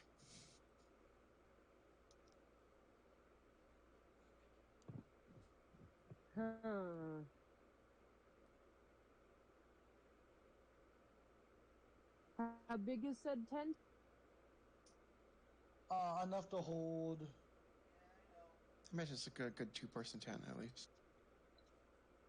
For an officer of his rank, it can at least hold 2 without all the equipment. It can hold 4, and when he's not carrying like a full field chest, that stuff. He does have his Stonewall does have his cot and stuff with him, but in the field he mostly used like a bedroll, but he'd sleep in the tent in a bedroll, so has enough room for 4 people. Okay, all right. Donegan will kind of look at you, and then look it down at his bedroll, and he seems to kind of contemplate for a second. Well, you kind of see his eyebrows do a weird thing, and that's what kind of dawns on you. This dumbass probably just straight up forgot his tent. And he will gladly accept your offer. Poor thing. Yeah, they'll be like, we'll see this going on, and just Stone's gonna be like at the point of, you're welcome to use the tent. I have no problems with sharing the tent. He will thank you and accept your offer. Okay. Alrighty. Alright, so it's about the point where everyone would begin settling down for the evening. Willow, I need you to roll me a roll specifically since where you're seating. I need you to roll me.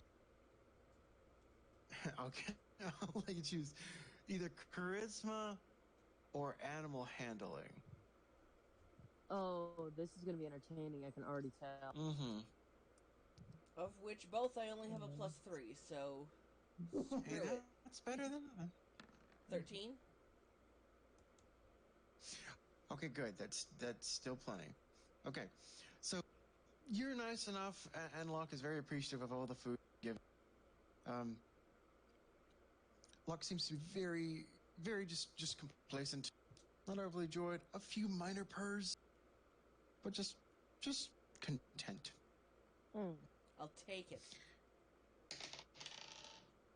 Okay, good, good. There's a moment where Oz was just kind of talking or staring off into the fire or what have you amidst all this during the dinner time hour, where Locke grabs another slab of meat that is offered and goes to eat it, considers it, looks up at Osmo, and just kind of holds out the piece for him. Osmo is not paying attention, and he kind of catches it out of the corner of his eye. He double takes as, there's a hand with something close to him, and he almost half jumps for a second, and then he absentmindedly hisses at Locke in surprise. Oh no! The tiny little tabaxi bumps into you slightly, Willow, just like I have been yelled at. I pat Locke gently. Using the situation. I also realized, no, I'm good, thanks. He kind of tries to settle himself. You can tell the hair setting up on him a little bit. You're not sure if Locke seems disappointed or slightly startled or both, but ends up eating the meat anyways. Maybe because no one else was, or maybe because I need comfort food now. Oh, baby.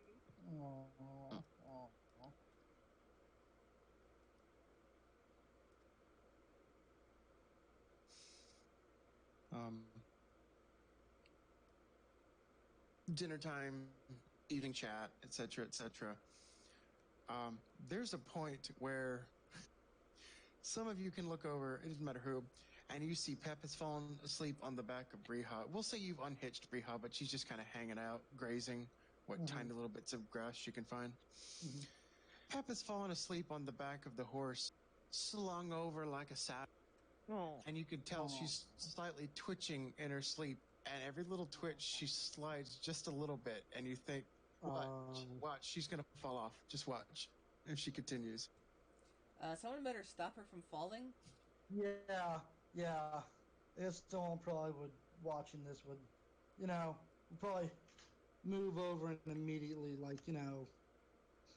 grab Pep so she doesn't fall off Briha. You walk over and you place hands on this cat. She kind of eyes wide, wakes up, huh? And just kind of looks around like, I'm being touched. What? Hello? Yeah. That started what that cat's give. Yeah. Just make sure that the cat didn't fall off and get hurt. Well, I don't want a spooked horse either. Yeah, that would be bad too, for both the sake of Pep and Bria. So, would Stonewall, would motion to pretend do you want to sleep in there? It will be warm. Thinking that Pep may or may not understand him like he did with the food, but he'll motion it's warm, it's all the elements. You're pretty sure Pep may or may not understand you, but eventually, at one point, you do go to your tent, and Pep kind of wanders over, curious, and then sees this is an inside place and begins to start examining the interior of the tent with little hands and paws everywhere. So we'll just put Pep over here, excited. Just there's tent, fabric. Yeah. Allowing Pep to do, to do Pep thing. To explore. So after like an hour or so, who's the next person to check for rocks? I'm in the. Let's say we haven't retired for the evening yet, but if you're heading to the carriage, that'll be fine. Yeah, I was heading to the carriage anyway, so. Okay, yeah. So you would you just open the door expecting, or would you look in the window first? How would you go about this? First. So you're looking through the window, and you don't immediately see rocks at the window or at the seat where they were at this whole time. But before you can think twice or open the door, you hear the very tiniest of scratches at the door.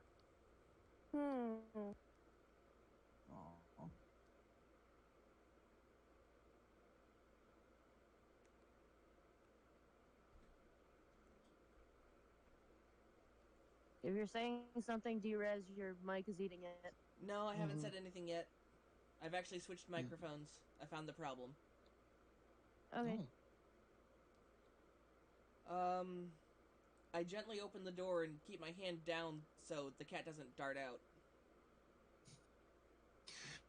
You do exactly that. You open the door, and there's rocks in their little pillowcase, and just looks like, oh, this thing moves. Unaware that this door would be able to move, and just kind of looks up like, hi, I don't know if I'm in trouble, kind of look. Oh. If anything, you think rocks might be hungry. Oh, right, we Who? forgot to feed this one. Yeah. Yeah, we may want to feed that one. Napping. So no din din. Now din din.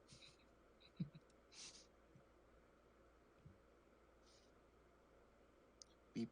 Alright, so I close the door, go get food, and then come back. Okay. As you head over, Donegan will actually prepare a bowl of. We'll prepare a plate and bowl just to hand over to you. All right, so you return back with food. As you get back to the door, there's two tiny little paws that are on the window. Rox has managed to actually reach up and attempt to possibly look out the window, but they can't read. Oh. You met with the tiniest of meows as they see you approach back at the window.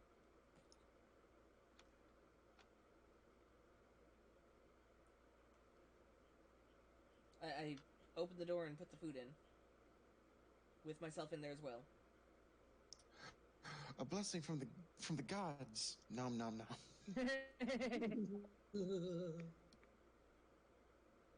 Sleepy cat is now happy cat.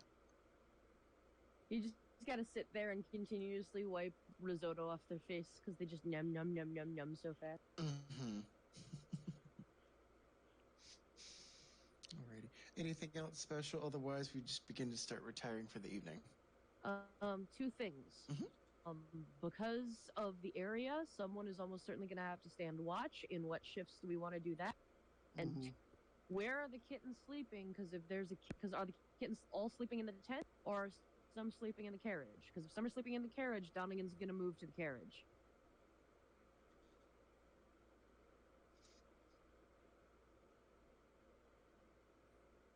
I mean, unless one of you guys specifically want to, Osmo will suggest to be watched, but for plot purposes, it might be best for one of you guys. But I won't force you. If no one's jumping up to do first watch, Stonewall will offer to do it if no one else is jumping because he's had experience with this before, both in his past and also recent history. Mm-hmm. If no one else is jumping up to it. Okay, Osmo can take first watch, whatever's more convenient for you. Osmo will share a shift with you if you want to take one of the shifts. Okay, yeah, Stonewall will agree to that. Okay, you doing first shift? Yeah, Stonewall can do first shift. Okay.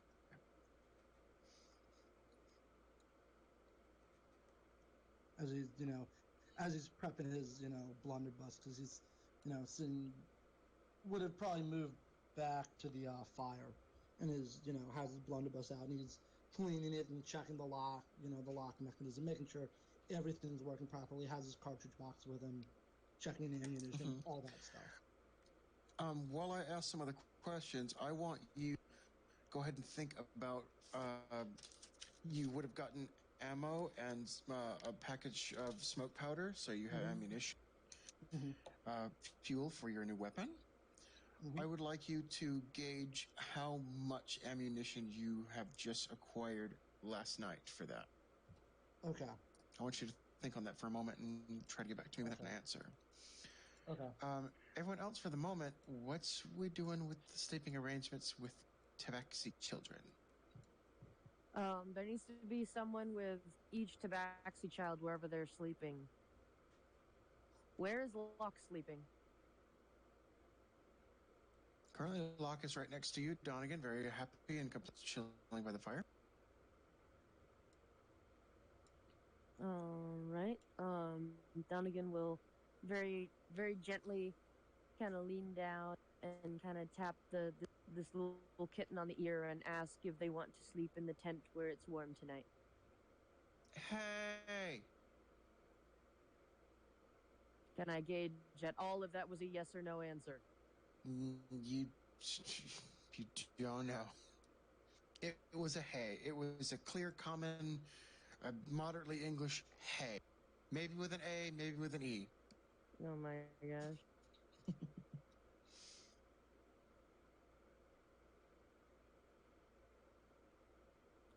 Locke is sleepy kitty right now?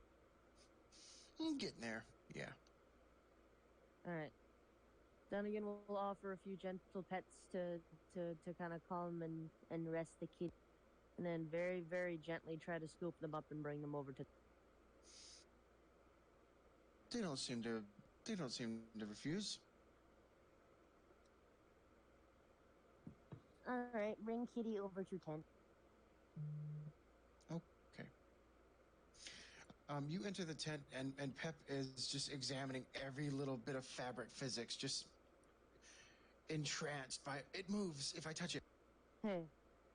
Also, I just realized that I cannot control my token. Oh, I apologize. Boom. Try that. There we go. Yep. So, bring kids.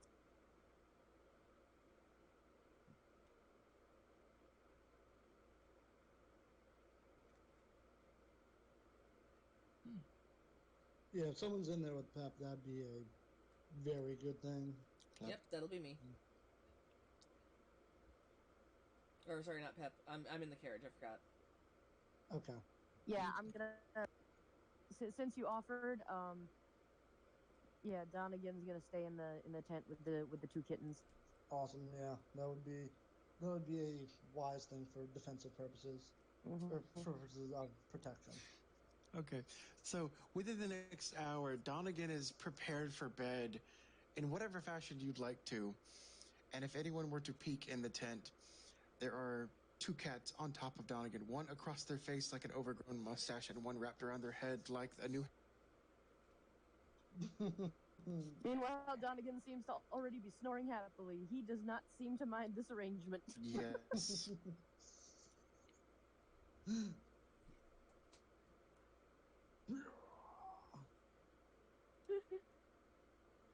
Donegan has fallen asleep with his two new head and face warmers. Very warm. Adorable. No one asks, but no one needs to, as Osmo just kind of crawls up on the stone box and seems happy right where he is. Mm-hmm. He makes sure he gets up with you, Stonewall, and just says you can wake him whenever you need him. Okay. Willow, food is eaten. Rox is fat and happy. Rox wants to get back up on the bench, but Rox does not seem like they can. Too full. I pick up rocks and put on cushion. Rox becomes the happy loaf.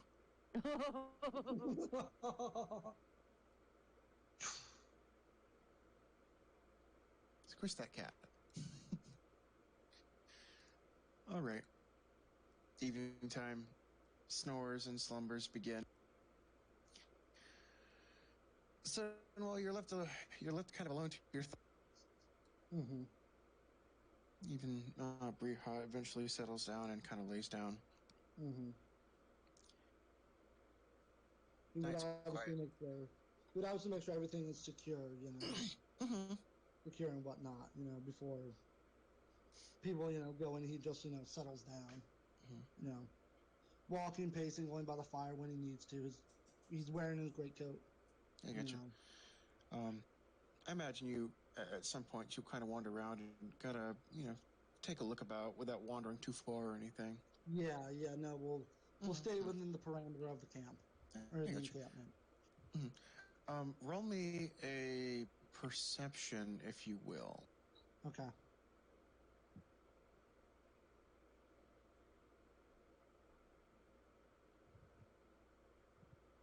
Let's see.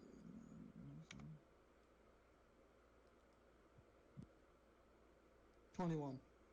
Oh, perfect. All right. So we'll say walking by around out here. I'll move your token for you real quickly. Walking about this perimeter here, walking by the trail, you can't help but notice the grave markers, and they spawn their own thoughts and feelings to you, and they can't help but raise some internal questions and some curious questions, as any grave would. Mm-hmm. But amongst one of your rounds, you notice something catches your eye. Right about over here, you didn't see it the first time, and you haven't seen. Okay. Right about here, behind, slightly obscured from your point of view, behind one of the grave markers, looks to be something that dimly reflects in what any sort of residual light there is, like maybe something metallic. Okay. Well, knowing that he has to guard, he doesn't want to walk. He wants to investigate to see what it is, but he wants to stay within, he wants to be able to see the camp and the encampment. I mean, it's this map I have here is literally to scale, so it's as is. Okay. Then again, blunderbuss, would be out, kind of, use not like he's pointing it, but he'll have it out. He'll have it shouldered. He'll, I guess, walk over to investigate whatever, to whatever that is. Okay, move your token for me. Just to see and look at it. Mm-hmm.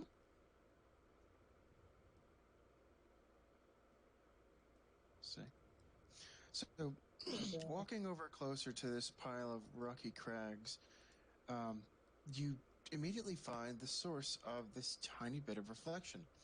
It's a band of metal on a chest that's just slightly tucked into the ground.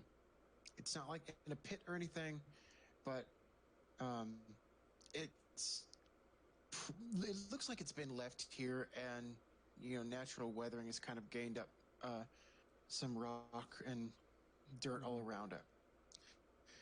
For as ancient as and old as everything else in the nearby area appears to be, this chest looks relatively well kept, or at least of very precious. It doesn't look like it's been through a lot of weathering, so it looks like it was either put here recently, or something's keeping it well maintained somehow. Is there someone will glancing back to make sure the camp is okay? Look, is there anything that stands out on the chest, like immediately that can say any marks, writing, or anything on the chest that will give them some idea of what nation it's from, or who might own it, or No that sort of thing. insignia. There's not a lock. It just seems to be a simple closable chest. There's not even really a latch on it. It doesn't. Not that you're checking for it. It doesn't radiate any magic. It's not glowing or anything. It's got simple, silver bands, and it's got some fine wood. It looks like a very, a well-made. It's like a fancified storage chest, but small, maybe about 2 foot in diameter. Okay. Being careful because he would also have his sword on him. Being careful to know if something's not going to jump out. Shortening the can he? I was going to say, can he try to just see what it, I was almost either going to say, can he try to pick it up or move it over back to the fire to investigate it further, or just leave it there to, so in the morning others can investigate it so that, he's performing his duty of guarding the camp because he's really concerned with, that not being, the encampment not being protected. I got you. Of course, you don't know how much it weighs or if there's any contents to see if that might weigh it down. But from the chest itself, you can carry a chest this size. It's not a problem. Okay. And also at these tombstones, can he see any names or can he make out anything on the tombstone just in case, just for curiosity purposes? I got you. Just by association, the nearest one where the chest to looks like it used to have some writing or someone tried to carve something on it, but it's well weathered and it's not decipherable right now. Okay. But from the placement of the chest, it doesn't seem that this chest was placed for this grave marker. It's not placed in a way where you would assume it's specifically for a grave. It just seems to be near these graves. Okay, yeah, because according to from Ranger's, according to his custom stuff, he wouldn't want to be disturbing anything from the dead because that's like something you don't do. You don't. Yeah, you wouldn't like, want to any more disturb it if graves it and looks. stuff. Okay, so it's not like anything related to the graves bag. It doesn't You would want appear to make to that be. clear before removing it. Oh yeah, it doesn't appear to be obviously for a grave. Okay, then he'll move it closer to the fire so he can get a better look at, what's inside, so we can actually see it with actual light. I got you. So, you reach down to pick it up. It gently pulls from the little bit of dry dust that's kind of half gluing it to the rocky ground. And it's much lighter than you anticipated. It doesn't really feel like there's hardly anything in there. Okay. Bring it back to the fire then. All right. I'll move the chest. Don't worry about it. Okay. I'll move the token back. As you walk with it, I imagine you kind of carry it, a hand on either side of it, like in front of you, classic style. Mm-hmm. Yeah. Something like that, yeah. Yeah. Unless he can carry it like under his shoulder or something like that too. Most likely, I envision him carrying it underneath his shoulder if it's light enough. Yeah, no, that's fine. But on your travel, just, maybe, 10, 20 steps at most, nothing in here jostles. It doesn't feel like in it. You hear the slight rustling of what you think is paper. You think it might have like a piece of parchment in it, but it doesn't feel like there's anything else in it. Okay. Once back to the fire, and again, making sure the encampment is clear, he'll examine it closer and maybe try to open it. Mm-hmm. Yeah, I mean, you kind of give it once over, and as you gently roll it and examine the exterior, you hear a piece of parchment obviously kind of flutter inside as you roll it. But again, no latch, no lock. Yeah. He doesn't want Just lift to. He wants to make sure nothing pops out. That's the thing. He's concerned something's going to pop out of this thing, so he's being very, very cautious. Mm-hmm. There's many ways to check if something is a mimic. Mm-hmm. Yeah. That's why he's going with the sword first, just to, kind of opening it, that way. I know Daniel would say you can just stab a chest to check if it's a mimic. Yeah, you can. No harm in it. No? Well, that's why he's using the sword. He's going with the, he's kind of, piercing it and, opening it with the sword that way. Oh, Just in case. Okay, you do actually want to stab it? You know what? Why not? There's nothing wrong with a test stab. That's what I would always suggest for a mimic. He'll stab it because he, it's on before. He'll, It'll either die or nothing. He'll just make sure, it's not going to, try to chop off his, try to latch onto his head or something. Mm-hmm. So, yeah, no, he'll take, not trying to chop it in half, but he'll take, a solid, poke at it, let's say. Mm-hmm. See if it does anything. Oh, yeah, no, you use the tip of your sword, you jab, and there's no response from it. Okay. Then he'll proceed with opening the chest, then. Everyone say good morning to Miss Coco. She just woke up. Good morning, Coco. Good morning. Oh. Go, Papa. All right. So you just give a gentle stab with your sword. As you do so, you do hear. You're pretty sure you hear behind you a few rocks shift, and you have an inkling that there's possibly something here. Mm-hmm. Hearing that immediately is like, okay, would immediately saying, okay, he doesn't know. Probably Stone would actually go to Osmos and be like, all right, I need backup for this thing in case anything's gonna pop out. I don't want to be, stuck with my back exposed here. Okay, so what do you do? Go and tap Osmos, wake him up. wake Oh him up. yeah, yeah. Okay. Osmo just let him know that, hey, I found this chest, or like I found something here, and kind of give him the lowdown of what has occurred so far. No, nothing strange report. Just the only odd thing is found this chest. Mm-hmm. Okay, so if you go over, you wake him up. He twitches awake and gets up pretty quickly and gathers what you're saying. He's trying to take it all in without asking questions first. And there's a moment as you're, I assume, like standing face to face and chatting with him, or quickly briefing him, that you both get interrupted and quickly snap your attention over as you hear the lid of the chest briefly open and shut, and you both quickly snap your attention over, and it looks like it haven't moved, but you're for sure you heard that thing open and shut. Okay, Blunderbuss is out and pointed at the chest. Mm-hmm. Ozma will very, as best he can, stealthily kind of stand up on two legs, and he pulls out his own little accoutrement of daggers, kind of at the ready. Mm-hmm. He, without saying anything, he motions to you, pointing around like, should I flank? Stone would not get on the other side in case, because he, like someone said, he doesn't want anything to pop out of this thing because he's pointing, hand ready to pull the trigger on whatever's, if anything pops out of there. Mm-hmm. And he would basically nod, being like, yeah, go around and flank it from the other side. Okay, Osmond's going to be very stealthy and be very as quiet as he can. And Stonewall has his eyes blunderbuss pointed, at the chest, at the lid, staring this thing down. Osmond seems very weary of your firearm and is actually right about. Yeah, that's good because it has a pretty sizable splatter range. So, Mm-hmm. yeah. Unless wait, just for a quick second, could it be said he doesn't just have buckshot for this blunderbuss? He can fire Single solid shots. musket balls that he would have.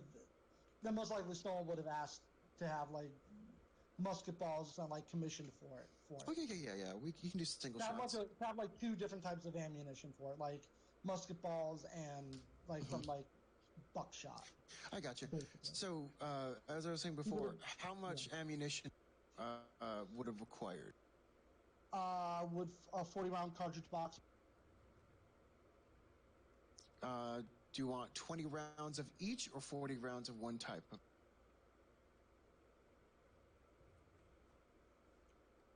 Maybe 20 of each?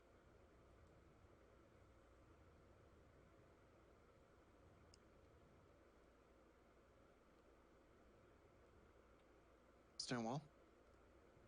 Oh, sorry. Yeah. I was talking about half and half. Okay.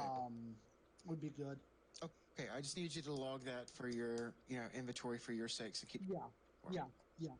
40 rounds.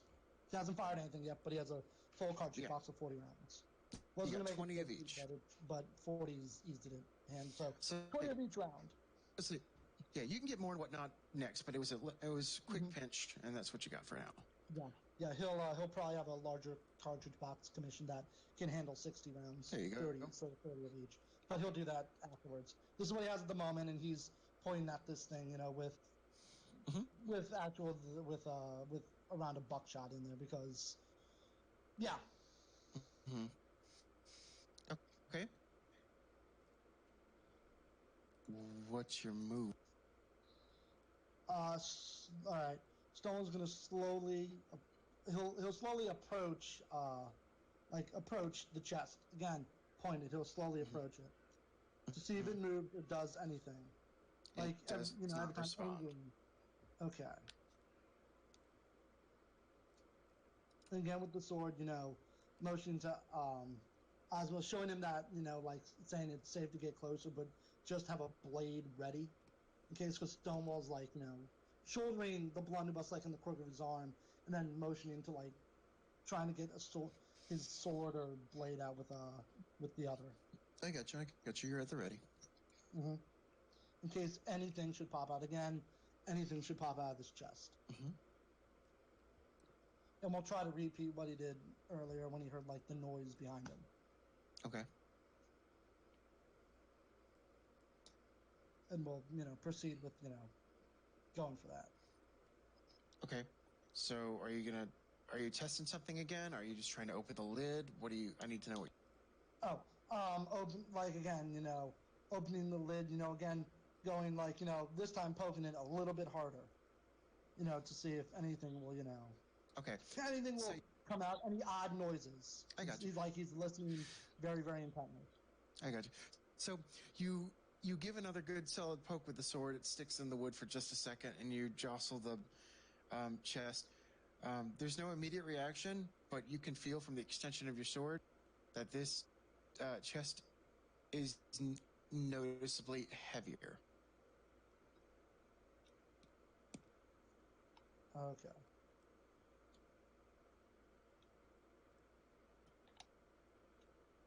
Like it doesn't move as much as it did the first time. Okay, yeah.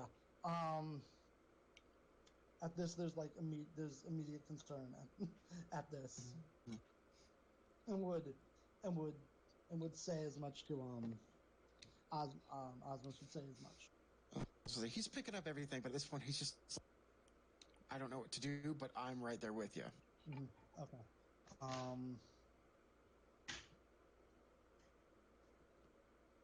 To proceed with trying to open the chest. I assume you tried Let's to try try to to flip open. the lid open with your sword. Yeah, that's the idea. Okay. Um, so you do manage to crux your sword in between the lid, and I assume you just do it quick. You flip it up. Okay. So like So you flip. flip it up and yeah, like all in one motion, one really really quick motion. I got you. So really quickly, you flip it up. The lid flips backwards, and it looks like there's not a cavity to the chest. It looks like it's just solid at the top, like it's a false chest, like there's no inner cavity to hold anything. Okay. And laying very daintily on top is a piece of. Okay. It seems to have something Can, written on it, of course. yeah. Uh. Hmm. Okay. We'll examine what's. We'll try to make out what's written on it. Mhm, Peeling down without touching on it, but trying to see like what it actually says. mhm. It's legible. It's two words, but it's written in common. You don't have to pick it up just from where you're standing, pretty much. It reads two words: heed me. God damn it. Okay. Concern is is in the red right now. You go, huh? Concern is in the red right now. The lid of the chest very quickly snaps itself shut, and two little ghostly arms pop out of the side of the chest. You hear an annoying voice shout out, "Heed me!" And Stonewall, I need you to roll me a saving throw. A wisdom saving throw for me. All right. Actually, just roll me a saving throw for my spell. Okay. I'll technically need disadvantage because this is a surprise attack. It has Okay. been forever since he's showed up. Yes.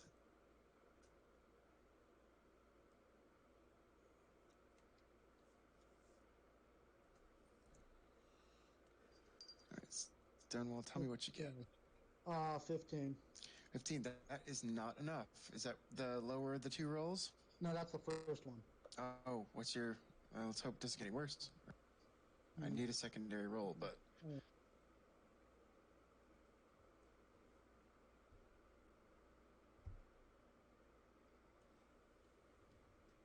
The other one was 10. okay. At least it wasn't a net one. That's all I was asking for. Yeah. Okay. 15 and 10. So these ghostly little arms and this annoying little, and next thing you know, this spray of webbing rockets forth from this chest in about a 20-foot cube and just begins to entomb you. Uh-oh. Okay. can I still be able to, get myself through it or pull on my trigger? It'll be like a. Can I have a reaction to this? I'll give you the reaction to pull the trigger. Okay, he'll pull the trigger. Okay. I Just do need you. hoping that Osmos is not in the line of fire. I got you. I do need you to roll me an attack roll. Okay. I will give you. Be fair, but I want your opinion. I would normally want to give you disadvantage because this is kind of a shocked reaction. But No, you are that's at fair. point blank. That's fair. That's fair. That's fair. If it's disadvantage. It's fair, but just to get something just to get something at this at this thing. Yeah, with the webbing, you have to make an attack roll, but you'll. Here, that's fine. You would get advantage for close range, so let's. Great. Okay, that's fine.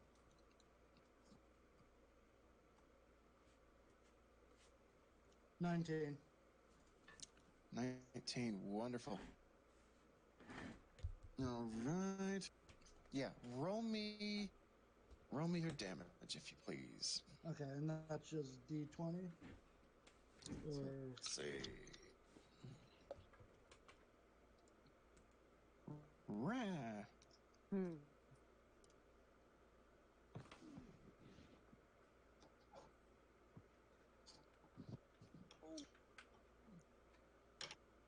See, I forget specifics we rolled for the blunderbuss. Mm-hmm. That's why I was asking because. Treat it like a magic missile. Give me two. Give me like. Here, I'll let you help gauge me with this. 3d4. Okay, that's fine. Plus 2. Does that sound valid? That works, yeah. 3d4, so. You said plus 4? Plus 2. Plus 2, okay. Alright, the first one 4. And then the next one 5. Okay. Yeah. Because you said 2, right? 3d4. Oh, 3. Okay, here's the last 3d4 one. plus 2. So 4. Where'd you get a 5 from? Wait a minute. Oh, D4. Hold on. Yeah, D4, please. Okay, hold on. Oh,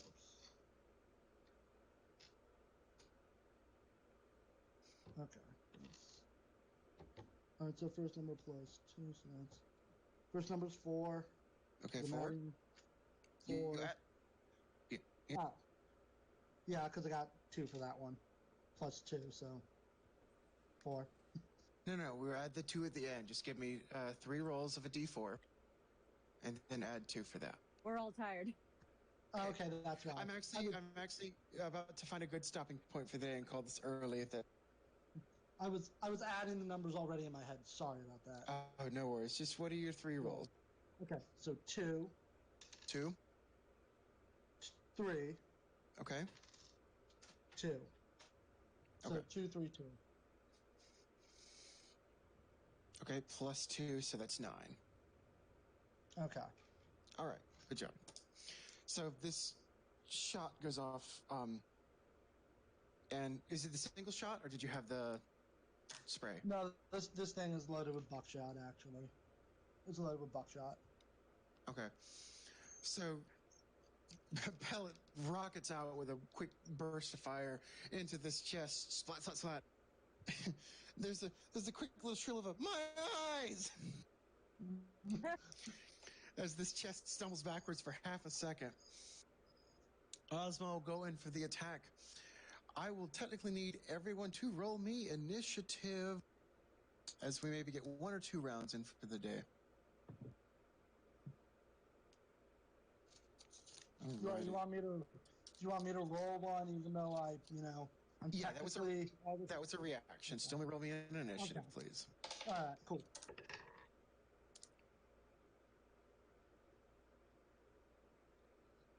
All right. D20.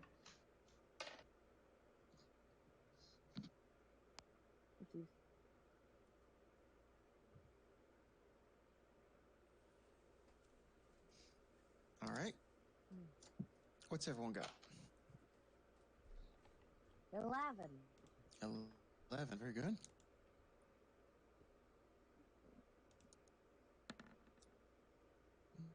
Does a 9. There's a 9. And Stonewall, what'd you get? 20? Nat? Yeah, 20. Yep. Nice.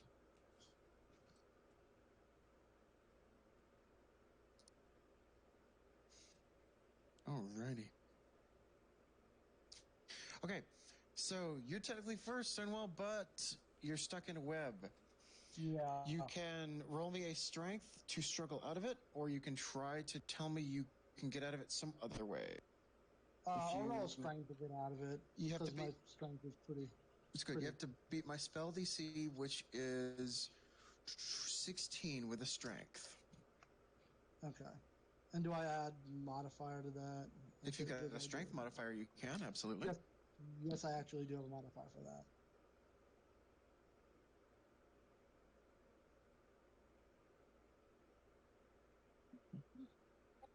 And that's another 20. So 25. Boy, all right.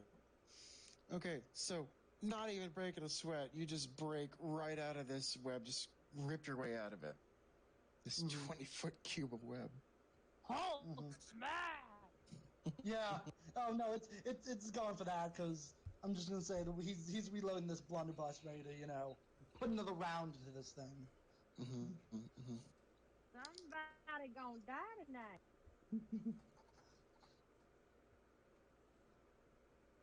This poor guy, he doesn't deserve this. All right, Stonewall, you technically still have an action. Actually, hold on. I actually have all my stuff in front of me. Would that technically count as an action? I think it would be. That's fine. I would say minor. He's in the process of reloading. He had to do a save to get out. That technically would count as an action. You want to do a minor action? Maybe wake somebody up or shout something? That's fine. Minor action. Stolen would shout at the top of his lungs in his voice, very common on the battlefields of the Great War.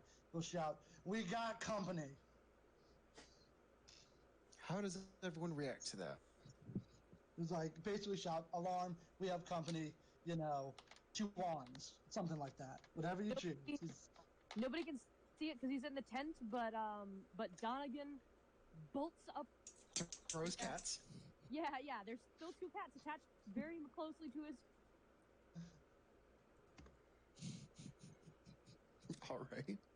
He just bolts upright, and he has enough sense of mind to very carefully detach the kittens from his face and set them down on the pillow, and very delicately tucks them back in before he grabs his sword and runs out the tent. Also, okay. with that, even amidst whatever's going on, first of all, he has no idea what's going on because he just heard a bang and 2 arms, and he's just taken. Stonewall, you take a moment to be like, "Oh, thank God, company," and then you look and you realize this man has his armor still all on, and you're kind of curious: did this man fall asleep in his armor? Yeah, he would be curious. He would take a double take and be like in the middle of reloading. He would just like pause mid rammer still in his hand and look like, "Okay, then that's a thing." Anyway, Did you sleep in that? Yeah, it'll be like this moment of, really, huh? I didn't know people did. Yeah, I didn't know people did that when they weren't in battle. Oh well. Donegan's not exactly. Okay. In the commotion and whatnot, with the shouting, Briha's woken up and she's quickly to her feet and just not really panicked, but she's more like, I know action's going on. Willow, what about you? Where is Rox? Probably in that same spot wherever rocks like to sit. As long as they're okay, I am going to step out. All right. Okay, I've got too many character sheets. Give me just a moment. Oof, I planned for this and I planned way too. Please. Okay, let's just start off like this. Where is everybody in location? Okay, you're there, you're there.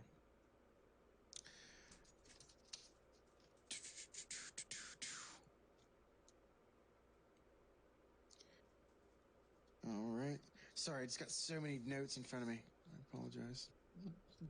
All good.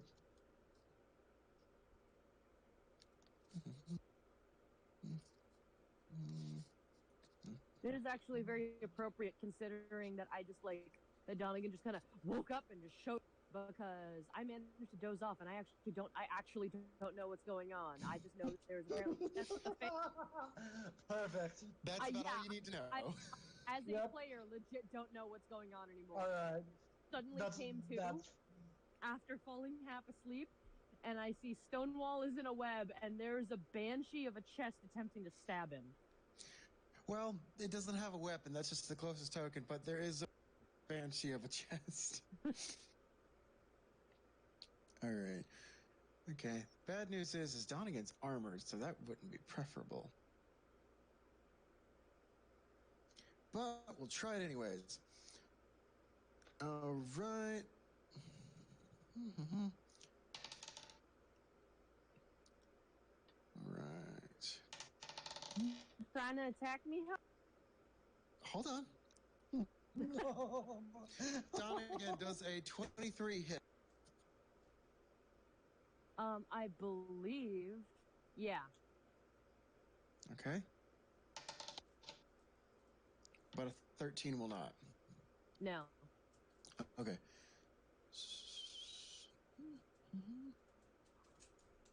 1d8? Goodness. I haven't used a d8 in a while. All right, so Donegan, who?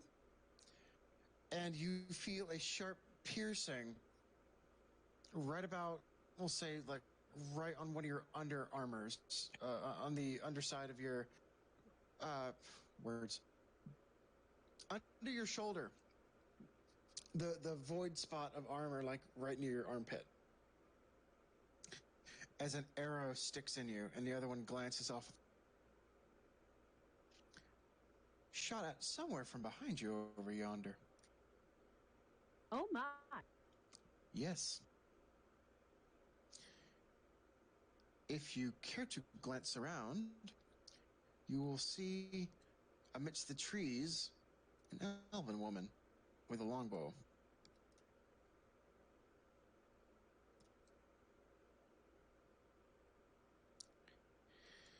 And Willow, you said you jumped out?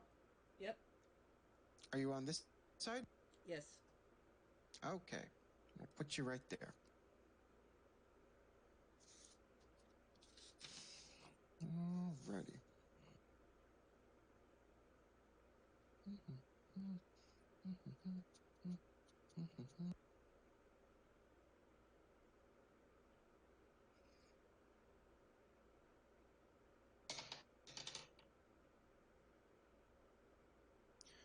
Does a 25 hit? What kind of modifiers do you have? Whoa, what? Whoa. I rolled a 16 with the +9 to hit. Lord. I imagine boy. a 25 hits.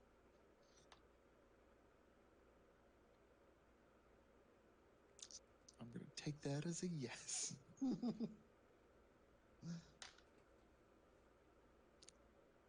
He might be in shock. Or either he's just quiet or I'm not hearing him. No, I don't hear anything either. Neither do I. I'm just. Mm-hmm. It was shock. Yeah. Oh, yeah. Well, okay. It was shock. Okay, so jumping out, you instantly recognize this crate with a couple of spectral arms. Oh boy. You think this won't be hard until you feel the unpleasantness of to your shoulder. Ah! 10 points of piercing damage. DM, you never told me how much damage I took. Oh, I apologize. I wrote that down. That was... I rolled an 8. That was a... That was a 3. So you took 9 points. I apologize. I thought I said that. 9 points of damage from the arrow.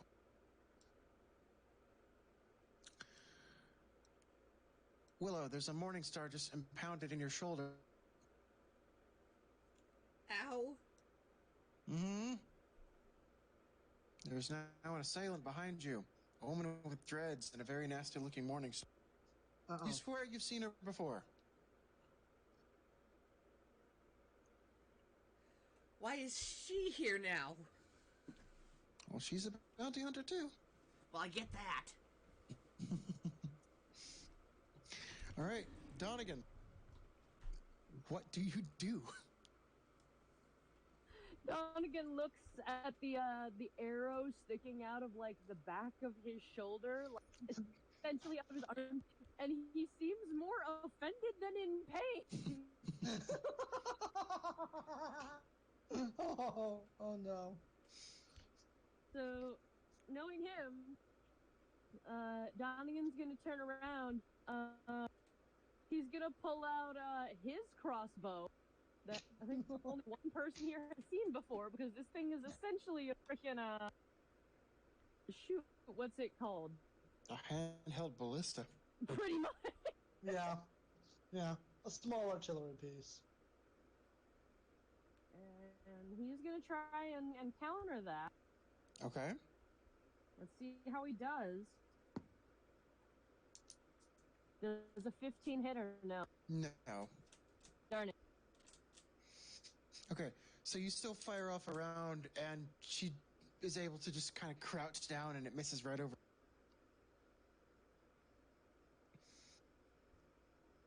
You see her instantly reach back behind her and pull out 2 more arrows to knock them. Would you like to move anywhere?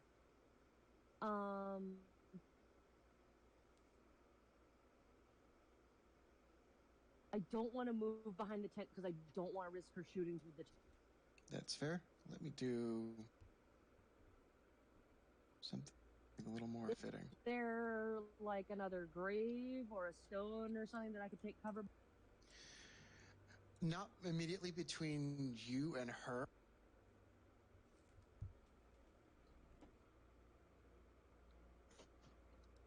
Okay, if that's the case, then I'm going to take out my shield, plant myself, and essentially plant it in the dirt in front of me. It's a pretty damn big... Oh, yeah. Yep. Smart. Yeah, smart to do if you have a shield. Okay. Let me find a token real quick. Not specifically for crossbow training, so... Nice. Willow, what shall you do? Well, I removed the morning star for one. Oh, don't worry. It comes out on its own. Good.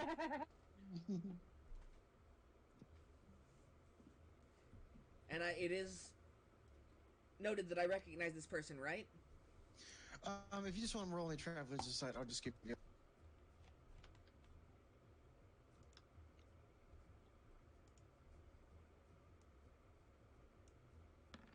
Oh, perfect. You can roll again to see if you get another 20, but you got it. Yeah, like that's gonna happen. See? You're close. Yeah, no, there's like a flash of recollection. This is Mitigus. She wields a morning star. She used to run with the victors. She might still be a victor. With a band of bounty hunters, much like you already know, Tase So. Right. And Mitigus, you've never seen her in action, but she was always highly revered amongst the victors to be one you don't want to get on their bad side. And now that she's just started coming at you as is, you think she might just be a fighter. Okay. Or maybe a barbarian. Well, I honestly don't want to fight them, but I think it would be within our best interest to... Hold on. I can give you a little more of that net. No, I remember that the victors had, like, this feather thing, but I don't remember who had it last. I was going to say, no, I got this for you. So, there's a brief moment as you spin around a reaction where Mitigus's open hand Her thumb is around a small gold chain that's up underneath her hood, and she lets it go and it falls back. You recognize this as all victors have that golden necklace to, recognize themselves, and they will flash it. And if you're a victor, you know to flash yours back so you're on even grounds to reveal any victors. It's like a code of honor. But if you have a feather, it doesn't have to be the exact one. If you have a feather and throw it down and write down to yield, victors are obliged to stop fighting. Oh, so it's not. It's just okay. It's any feather. It is Mitigus, and Taseso used to be a victor. Mitigus is because she just flashed her. You're not aware if Taseso is still a victor, though. But that is a good thing to remember, and I give you that with a nat 20. But I don't have a feather. Wait, Donegan. I don't know. Rip open a pillow or something. Donegan, do you happen to have a feather in that Mary Poppins armor of yours?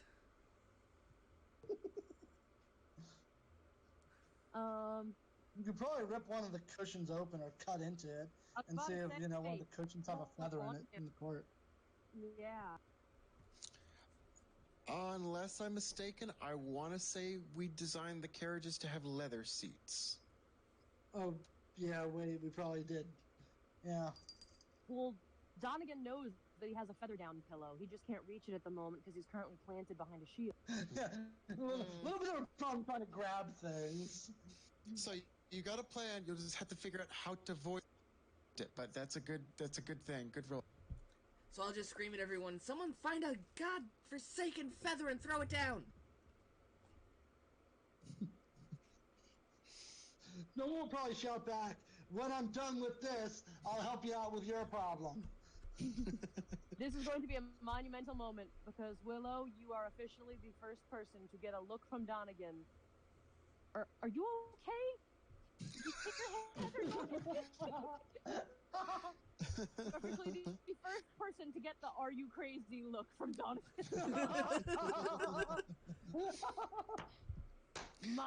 That's an achievement right there. All right. Well, Willow, it is still your turn if you'd like to take an action or movement, or both. I would like to actually take a defensive stance with my dagger at the ready. The obsidian dagger? The only one, yeah. Okay. So you're gonna hold. You're not gonna do anything necessarily. Right. Okay. I've already taken 12 points of damage. I'm exceptionally squishy. I need to make sure that I'm on the defensive. Alrighty. So Stonewall, you are free, and you just shot this little man. He didn't like it. Okay. It's not your turn yet. I'm just okay. That's fine. Alright. Let me roll through his spells. Goodness gracious.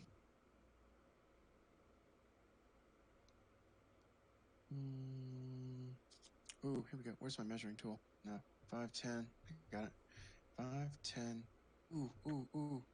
Hold on. Good. Perfect. Okay.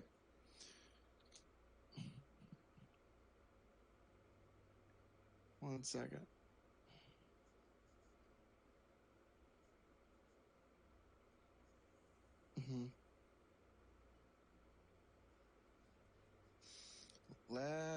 Ooh, this could be bad. Okay, good. That's not. Okay. All right.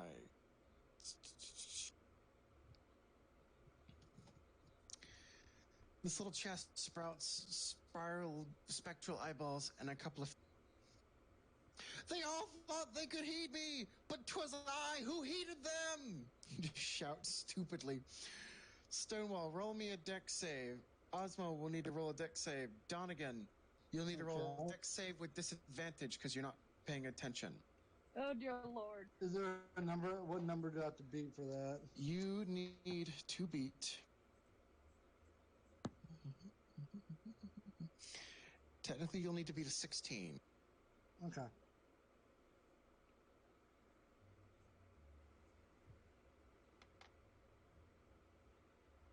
I did not.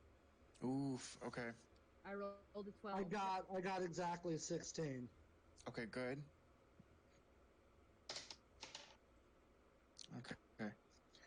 Osmo just barely made it. Okay, so this arc of lightning utters force from this tiny little chest. It hits your armor, but it almost seems to, instead of go through you, it conducts around your armor. It arcs over from you to Osmo. He manages to kind of do a Dark Souls roll, tactical roll out of the way as it impacts on the ground, continue to bounce and impact into Donegan. Oh no! Gonna go. The target takes 10d8 on a failsafe. Sweet Lord! Jeez! Mm-hmm. Doing this live. Donegan, that's 47 points of lightning. Guys, Donnie's straight up about to die. Like, I'm not even kidding. He's got less than 10. Oh, okay. All right. So Donegan's looking crispy. Seeing it missed one, it missed two of its intended. Somebody crate seems ecstatic and cheers out very happily and jumps up and down. Osmo's turn. In response, I'll get to that in a minute. All right. Do some magic here, buddy. All right, that's good.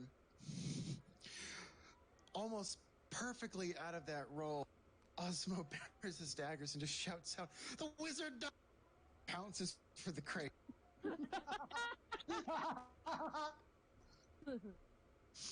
First rule of battle, wizard dies first.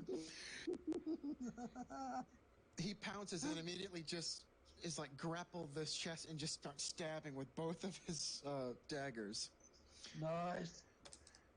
All right. All right. So his daggers are hacking into this thing. It might be doing damage. You're not sure how much, but they're currently busy. But he's getting tacked down. So that's Okay. He's starting these tiny little ghosts flailing through Osmo as they're just kind of running around. Stonewall most likely would look at this being like, you know, kind of like giving that look of, "You okay? You like you good? You got him?" He doesn't pay any Kind of mind. like He's got looking on. 2 legs wrapped around it, stabbing the shit out of his chest. Okay. Yeah, Stonewall's looking like not expecting a response, but looking like, okay, I think he's got him. You know, judging by from what he's seen. Here, Donegan, I'll give you. Oh no, you're fine. You're fine. I was going to give you a thingamajig, but you don't have any sort of effect from the lightning. That's the good news. Okay. I saw you put down the dot, and I'm like, oh, I could do it. Effect. No, I don't need one. There's a moment through the tent flap. You can see both cats kind of peer out. Like, something's going on, and they both seem very frightened. Donegan, in his very crispy new afro, tries to wave them back. Like, go back, go back. They seem hesitant, but they take a couple steps back, but they're still kind of trying to look through the flap like, I need to know what's going on. All right, Stonewall, now we're back to your turn. Okay. Seeing this, knowing that the thing is being dealt with, Stonewall's gonna immediately run over to Donegan. Okay. Run over. Let me just need my token. Donegan's not doing good. Like, that lightning did bad things to him. You're not even sure if he can stand it. Yeah, Stonewall's gonna. Oh, hold on. Right here, you know, trying to use the shield as protection from the archer. You know, looking, seeing probably what shape. Stonewall does have health potions on his person. Donegan might need one of those. And that's what I said. Stonewall would just think without in one motion, just hand like a potion over to him, like shouldering the blunderbuss as he's like ramming a musket ball down the barrel to deal with the long range fire from the I'll arrows. happily take that. Yeah. How far? All right. Stonewall, as an action, I mean, you make Donegan or force Donegan to take potion as your action if you prefer. I was gonna do something else. Can that be a minor action? I was about to say minor action because he's just handing it off. He's just handing it off. I was saying you could administer instead of waiting. Stand, but he's fine doing that himself. Yeah, I keep thinking Donegan can do it himself. That's fine. I was just trying to say minor action or an action. That'd be minor action. How far away is the bowman who's the one with the bow who's trying to... They're amidst some rocky crags. They're about 10, 20, 30. They're about 40 feet. 40 of them, the range of my weapon is like 60 feet. Mm-hmm. And I'm loading a musket ball. Gotcha. The cat. Like I'm gonna...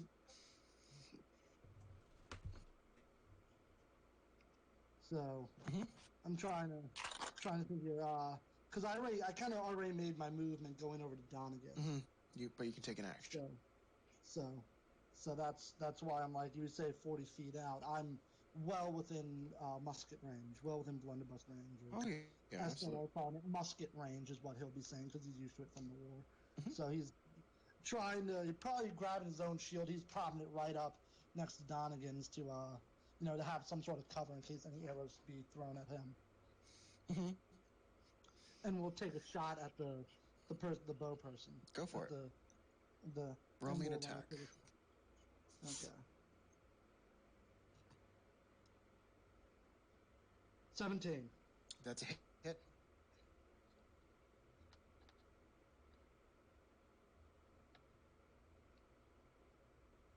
All right, roll me damage. Okay. The D4 again because I'm using blunderbuss. Yeah. Do the 3d4 plus 2. Okay, cool.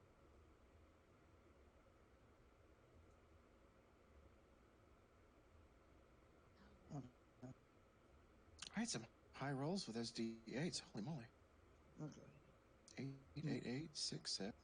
Sorry about that. I just had to talk to my mom about something. She asked me a question. All right. No, good. We're about to pause. I'm just going to get probably to the end of one more round. Okay.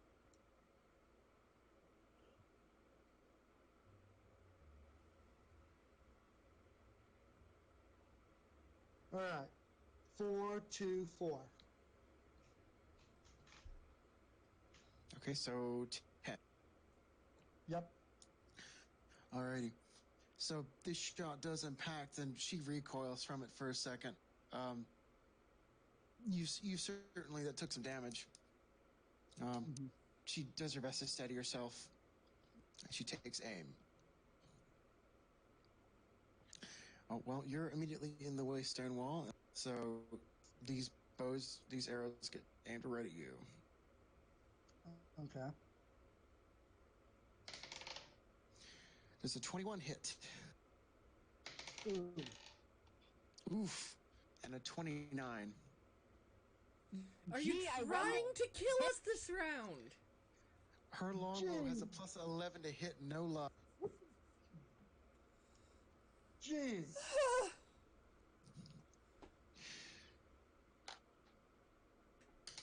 All right. 6.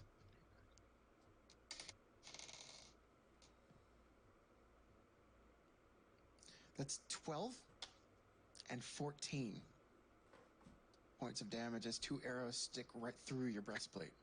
Lord! Okay. Okay, apparently this was a character's gonna die. Jeez. Okay. Willow needs to find a feather increase. Oh. All right, Willow. Miticus is still behind you. She sees you're not about to fight, and instead of attacking for you, she will do something else. Oh, God. She raises up the Morning Star like she's going to swing at you, but she notices you're not straight up attacking her. Like you're kind of taking a defensive stance. And instead swings it sideways, latches it into the door, and rips the door off the side of the carriage.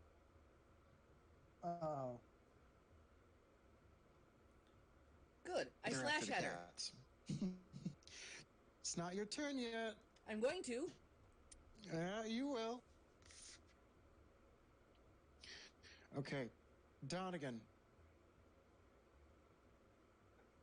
Okay, Donegan is attempting to figure out. Well, first of all, we're gonna chug this potion. What potion? What kind of potion is it? I'll take that as a minor action. Yeah, it's a minor action. Stonewall. What level of potion is it? Is it a potion of healing, greater healing, lesser healing? Probably greater healing actually is what he would have had. Okay, greater healing.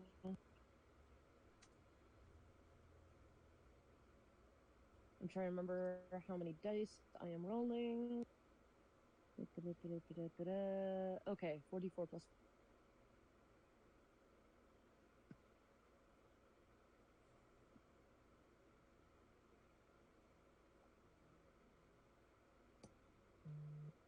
Damn. Come on. Love the smell of stress in the morning.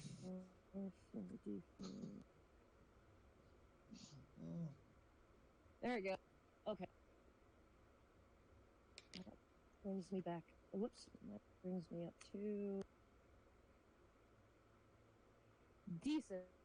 Still not the best, but decent. Okay. Not in the red. Not in the red. Yeah, yeah. I'm at about third health instead of like about to die with the next. Yeah, that's why Stonewall did what he did. He was like, I can't let this one die.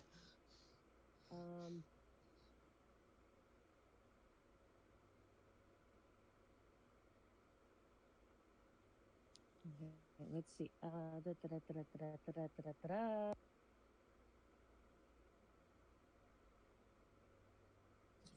Just don't. I was trying to debate something. Hold up.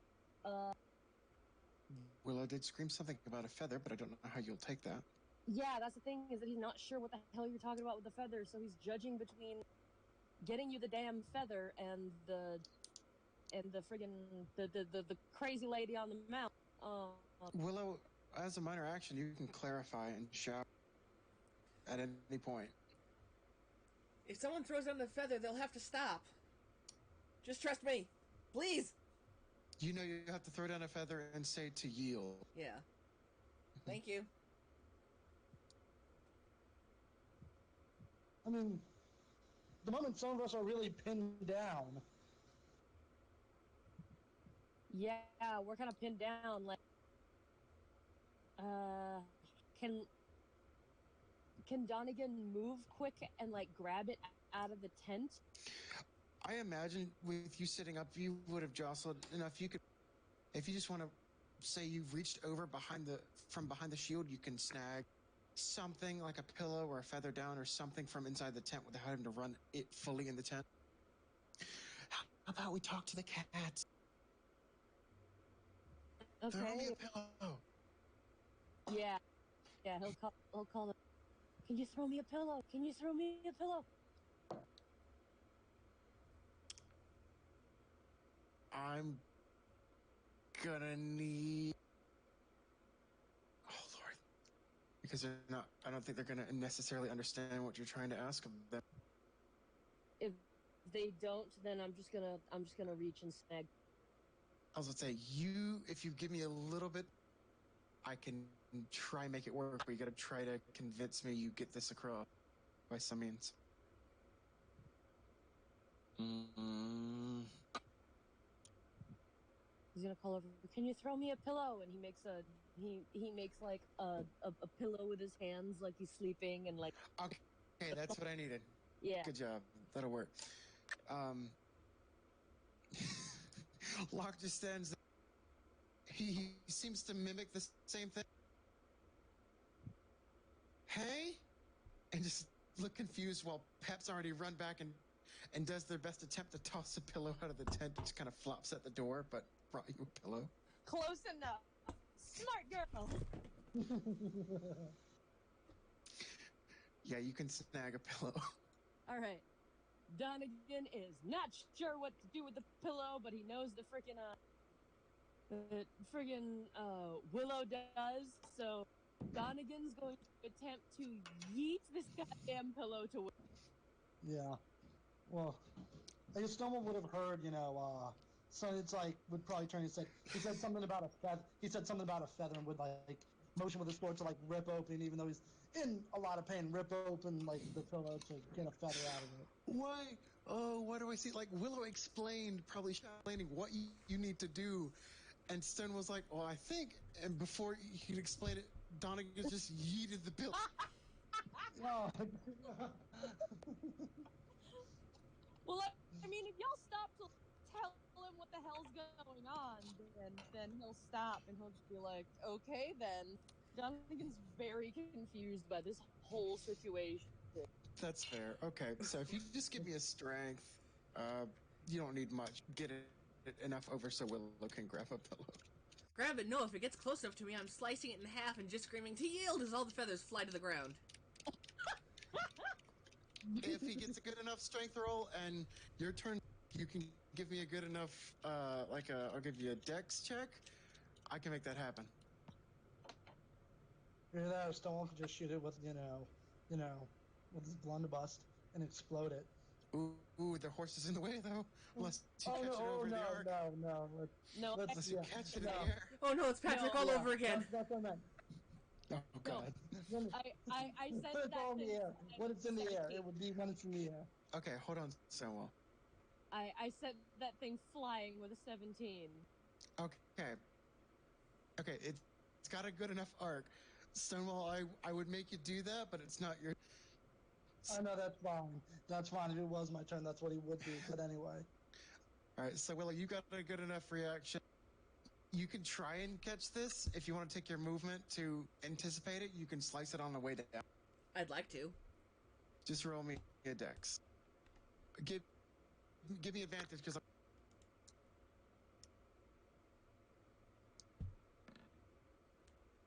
That's a 16. Or nat 20 with advantage. Oh, no. I know this is gonna make. I know this is cringe. You want to throw your dagger. It's you got a nat 20, so you're not losing You it this time. can't. You're not. Nothing bad will happen on your end here. Oh, plus remember, Willow, you now have the It's dagger chained, is like yes. permanently chained. Thanks to Edgar. Edgar's a bro. So do you want to like get over here the pillow and just slice it mid?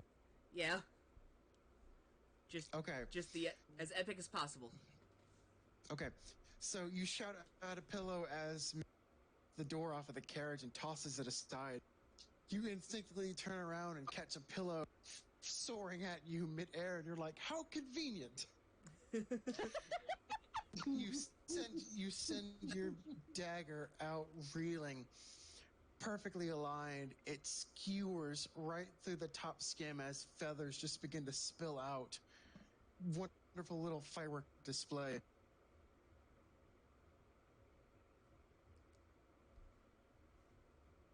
Poof. What do I anticipate scream? I scream to yield!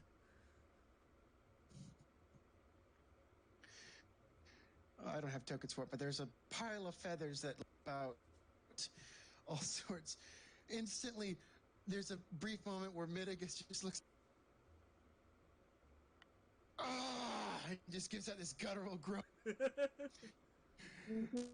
Donegan and Stonewall, you both see the archer go from knocking 2 arrows.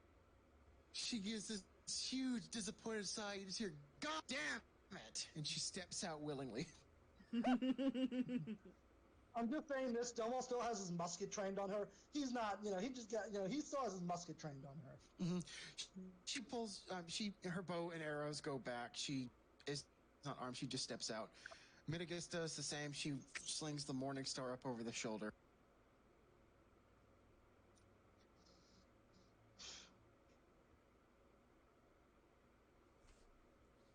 All right. Does not.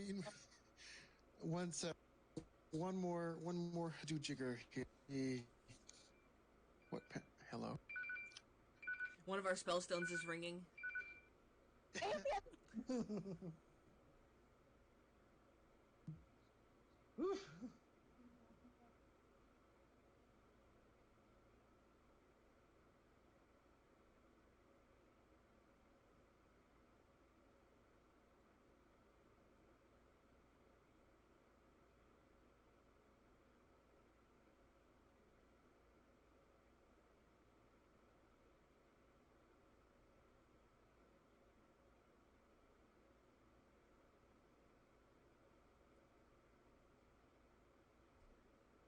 Hello?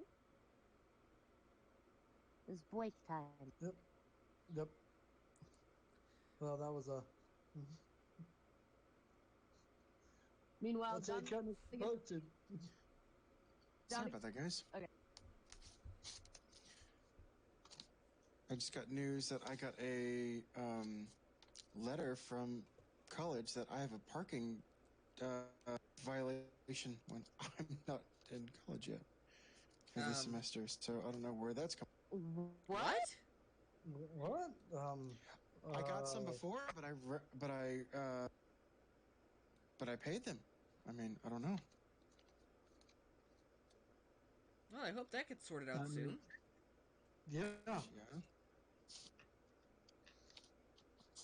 All right. I'm trying to think what's the best way to panic attack here.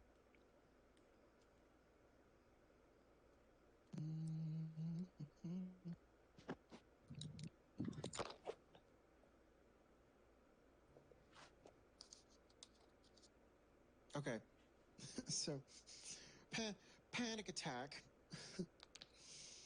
As we turn over and literally everything seems to stop, but we turn around and Osmo is still stabbing the shit out of this box, who's just freaking out. Can someone stop Osmo? 1 second. We will in just a moment. You may have won this time, Krabs. Shia Kazi as shocking grass like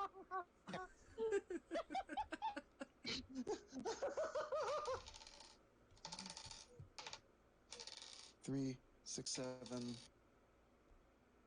8, 9, 10, 11, 12, 13, 14, 15.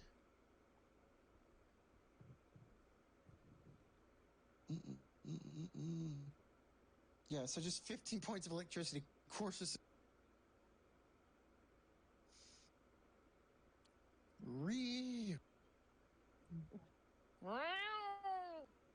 Yeah, that's Scrappy little box turns around. What you want, apple grease? Bring.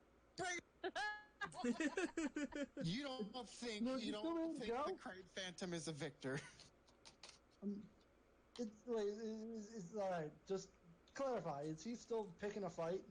Yeah, he doesn't seem to have yielded. Okay. Can he doesn't want to yield, right? Correct. Okay. I just need to ask this Mm-hmm. because Stonewall is going to fire buckshot into this thing. 1 second. 1 second. That'll be we can stop just a second. It'll be Osmo's turn. Let me see if I can edit it to a good stopping point. Oh boy. Okay. If anything, just to stun this thing. Actually, no. Osmo's not going to attack it right. Stand and kind of be curious, like why everyone stopped fighting. Take his turn to figure that out, or attempt to. Okay. You don't even need to roll the attack or the damage. If you just want to shoot this thing, just let me know. Yep, he's going to fire buckshot straight into it. Okay. Maybe walk a few paces. Maybe walk since he doesn't have to duck to arrows. Maybe Stonewall will move Boom, right there. Bring it on, Fire right Tin into Man! it. Okay. He's like, fine. Give me your best shot! Then you shall have it. Blam! And, bam. And that's actually a line, actually, from the Battle of Blast off a Gettysburg. plank off the top of the slid. It's got some holes in it now. You've blown a plank out of the top, and it's got some good. That was a good shot. Give your So I'm saying, shot, then you shall have it. Ding. That was good. so I'll probably say, do you want more? Do you want more? We can continue this. I can take more. Bring it on. And we'll have to stop right He's there. in the middle of reloading at those words. He's in the middle of reloading another round. We'll have to pause right there for the day. That's what I got for right now. Oh my lord, that was a trip. Wow. That was, oh my god, wow, that went 0 to 60 and bam. Thanks Yeah. for almost killing us. You're welcome. Yeah, with the maiming and like people are gonna like taking damn with that damage. It was like, oh god. We don't fight all that much. I wanted some fighting. Yeah, that was oh man. Yep, I had to have an excuse to bring back some bounty again.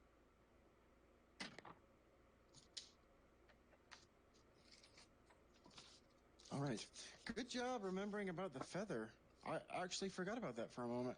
I didn't think that was a possibility, so good job. See, my memory's So you not just thought we were entirely gonna die? garbage. What was that, Kate? Oh, you just thought we were gonna die? Oh, Yeah. no. Just get you down so they can steal the cat.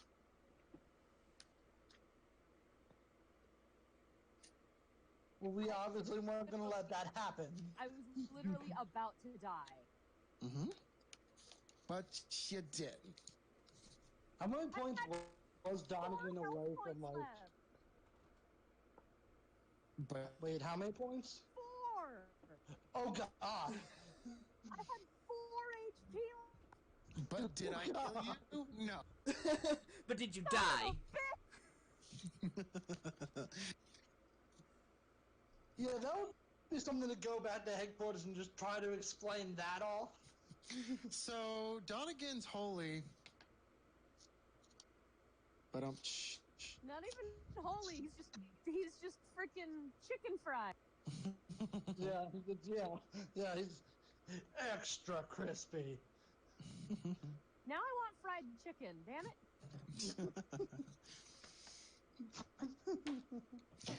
Well, sorry to stress you out so much, but thank you for joining. Oh no, that was good. That was entertaining. This fight has made me remember why I prefer Magic class. This fight made me think. That fight made me just remember. Oh, I'm so glad I picked up that blunderbuss. I'm so glad. I want to modify that thing now. Oh yeah, I was gonna say once you get back, talk to your. Oh yeah, no, definitely, definitely will be. Mm-hmm. Barrel modifications are in order to double shot this stuff. Basically, make it like a mini cannon. Basically, Oh yeah. that is the idea to do it with this thing that can work as a regular musket and as a small artillery piece. Nice. Well, I apologize. I have to run off. Thank you all for joining. I'll take any feedback or any nasty words you want to throw at me in chat. Thank you for joining. I hope to catch you guys the next time we can. Mm-hmm. Oh yeah, definitely wanna continue this. Alrighty. Thank you all so much. I hope you guys have good days. All right. You too. Have fun.